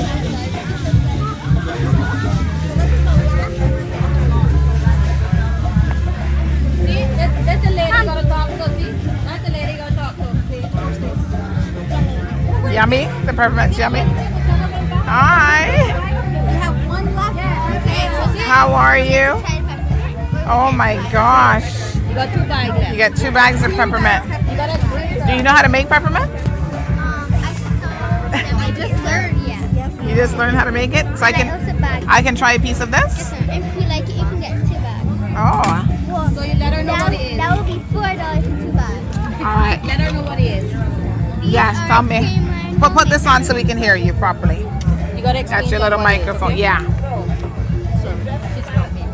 Yeah, beautiful. Do I have to hold it up to my mouth? Yeah, no, you can just put it like that. It's okay. So these are Cayman homemade peppermints. Okay. And they look different, but it's just that one of them has dye. There's nothing different about it. It's Okay. different in dye. And Nice. these are handmade and handcrafted and cut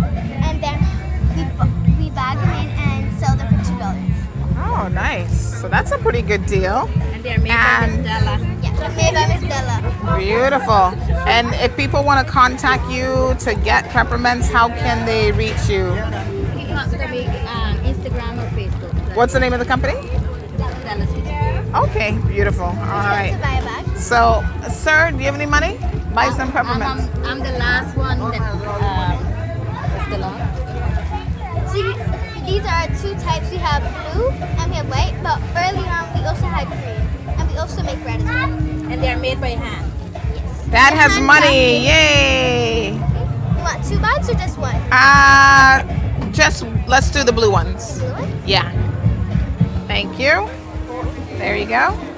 Yeah. Don't eat them all tonight now. We'll save them. You put them in the fridge. You have to give her back $23. So I'm the last one that made I want to learn someone else. Yeah, just give her the mic for 1 second. She's going to tell us about... Your kitchen.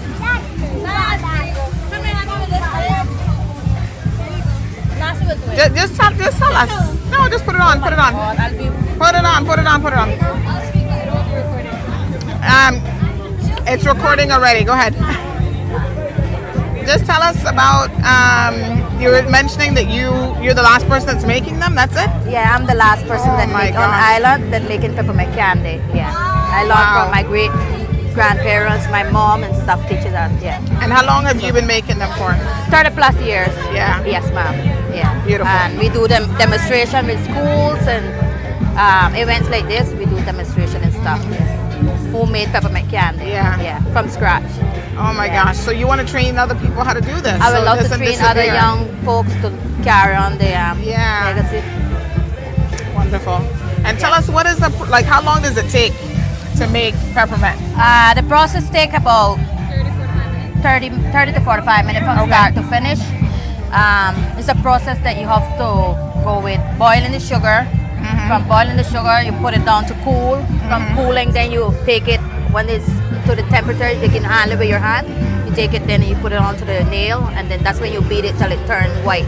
Okay. After it started turning white, then you add the peppermint essence oil to it. Yeah. And I usually do mine with color. Okay. So I add color to mine after it's finished. Yeah. Okay. Very nice. All right. Beautiful. And you got some soup out here tonight too? I also got some conch soup. Nice. Yeah. Okay. Beautiful. Thank you.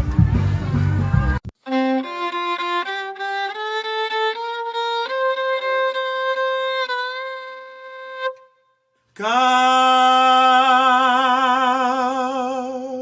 sharpen your knife, come sharpen your knife, come sharpen your butcher knife. It was on a Saturday night, boys, just about 6 o'clock. Dan up with a rock and he hit the cow. Ooh. And he knocked her down in the road. Sharpen your butcher knife, boys, sharpen your butcher knife. Boys, beefing can't be, sharpen your butcher knife. 5 of us was going up there when we saw that big old light. We went over there, nothing could be seen but Whitmore with a butcher knife. The cow wasn't really dead, but Whitmore he went ahead.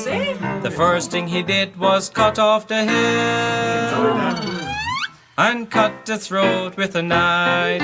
Sharpen your butcher knife, boys, sharpen your butcher knife. Cause beefing can't be, sharpen your butcher knife. Whitmore, he had taken the guts. Just then, old Lorraine stepped up. Poor old Whitmore, he was so struck that he gave everything right up. Almore, he want 2 pounds, right. So you give him a piece around. Come on, Lorraine, don't wait too long. Just give me my piece around. Sharpen your butcher knife, boys, sharpen your butcher knife. Cause beefing can't be, sharpen your butcher knife. Stanton with the old cow head. He's so glad he nearly dead. He said to me, boy, she heavy like lead, but tomorrow I'll eat her with bread. That's right. Listen to me now, boys. I tell you how it goes. Dan up with a rock and he hit the cow. And he knocked her down in the road. Sharpen your butcher knife, boys. Sharpen your butcher knife. Boys, beef and clean piece, beef and clean piece. Sharpen your butcher knife. Mark Rankin, he had 1 foot. He was so glad he had it to cook. He said to me, boy, look, look, look, I got me a big old cow foot. But Rick, he brought out the news. Thought Mr. Roy would get confused. Elroy said, I'll put you in jail. And Dan said, I'll tell you the tale. Sharpen your butcher knife, boys. Sharpen your butcher knife. Boys, beef and clean piece, beef and clean piece. Sharpen your butcher knife. Sharpen your butcher knife, boys. Sharpen your butcher knife. Boys, beef and clean piece, beef and clean piece. Sharpen your butcher knife.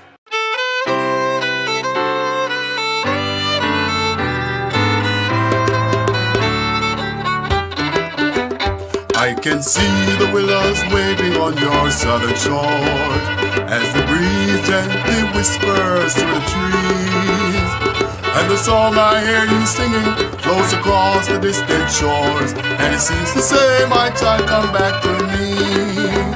Come back home to your islands. For I long to see you walk upon my sand. For my shores, they belong to my children, and my children belong to Grand Cayman. Come back home to your islands. For I long to see you walk upon my sand. For my shores, they belong to my children, and my children belong to Grand Cayman.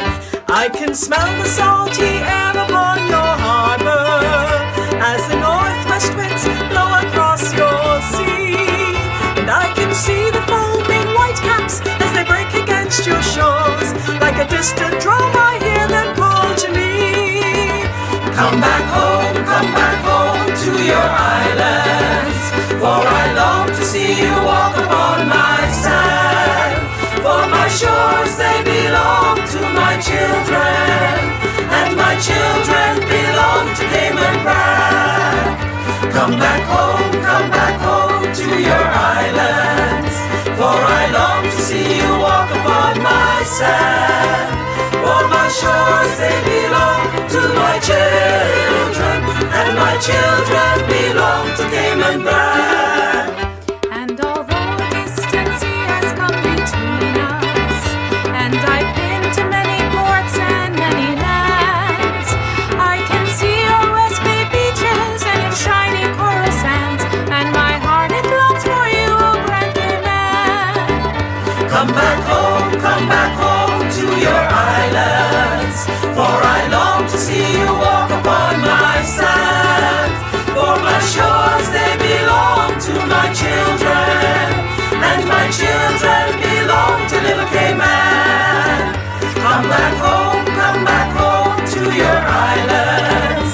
For I long to see you walk upon my sand.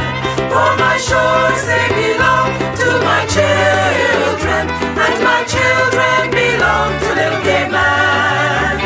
For my shores, they belong to my children,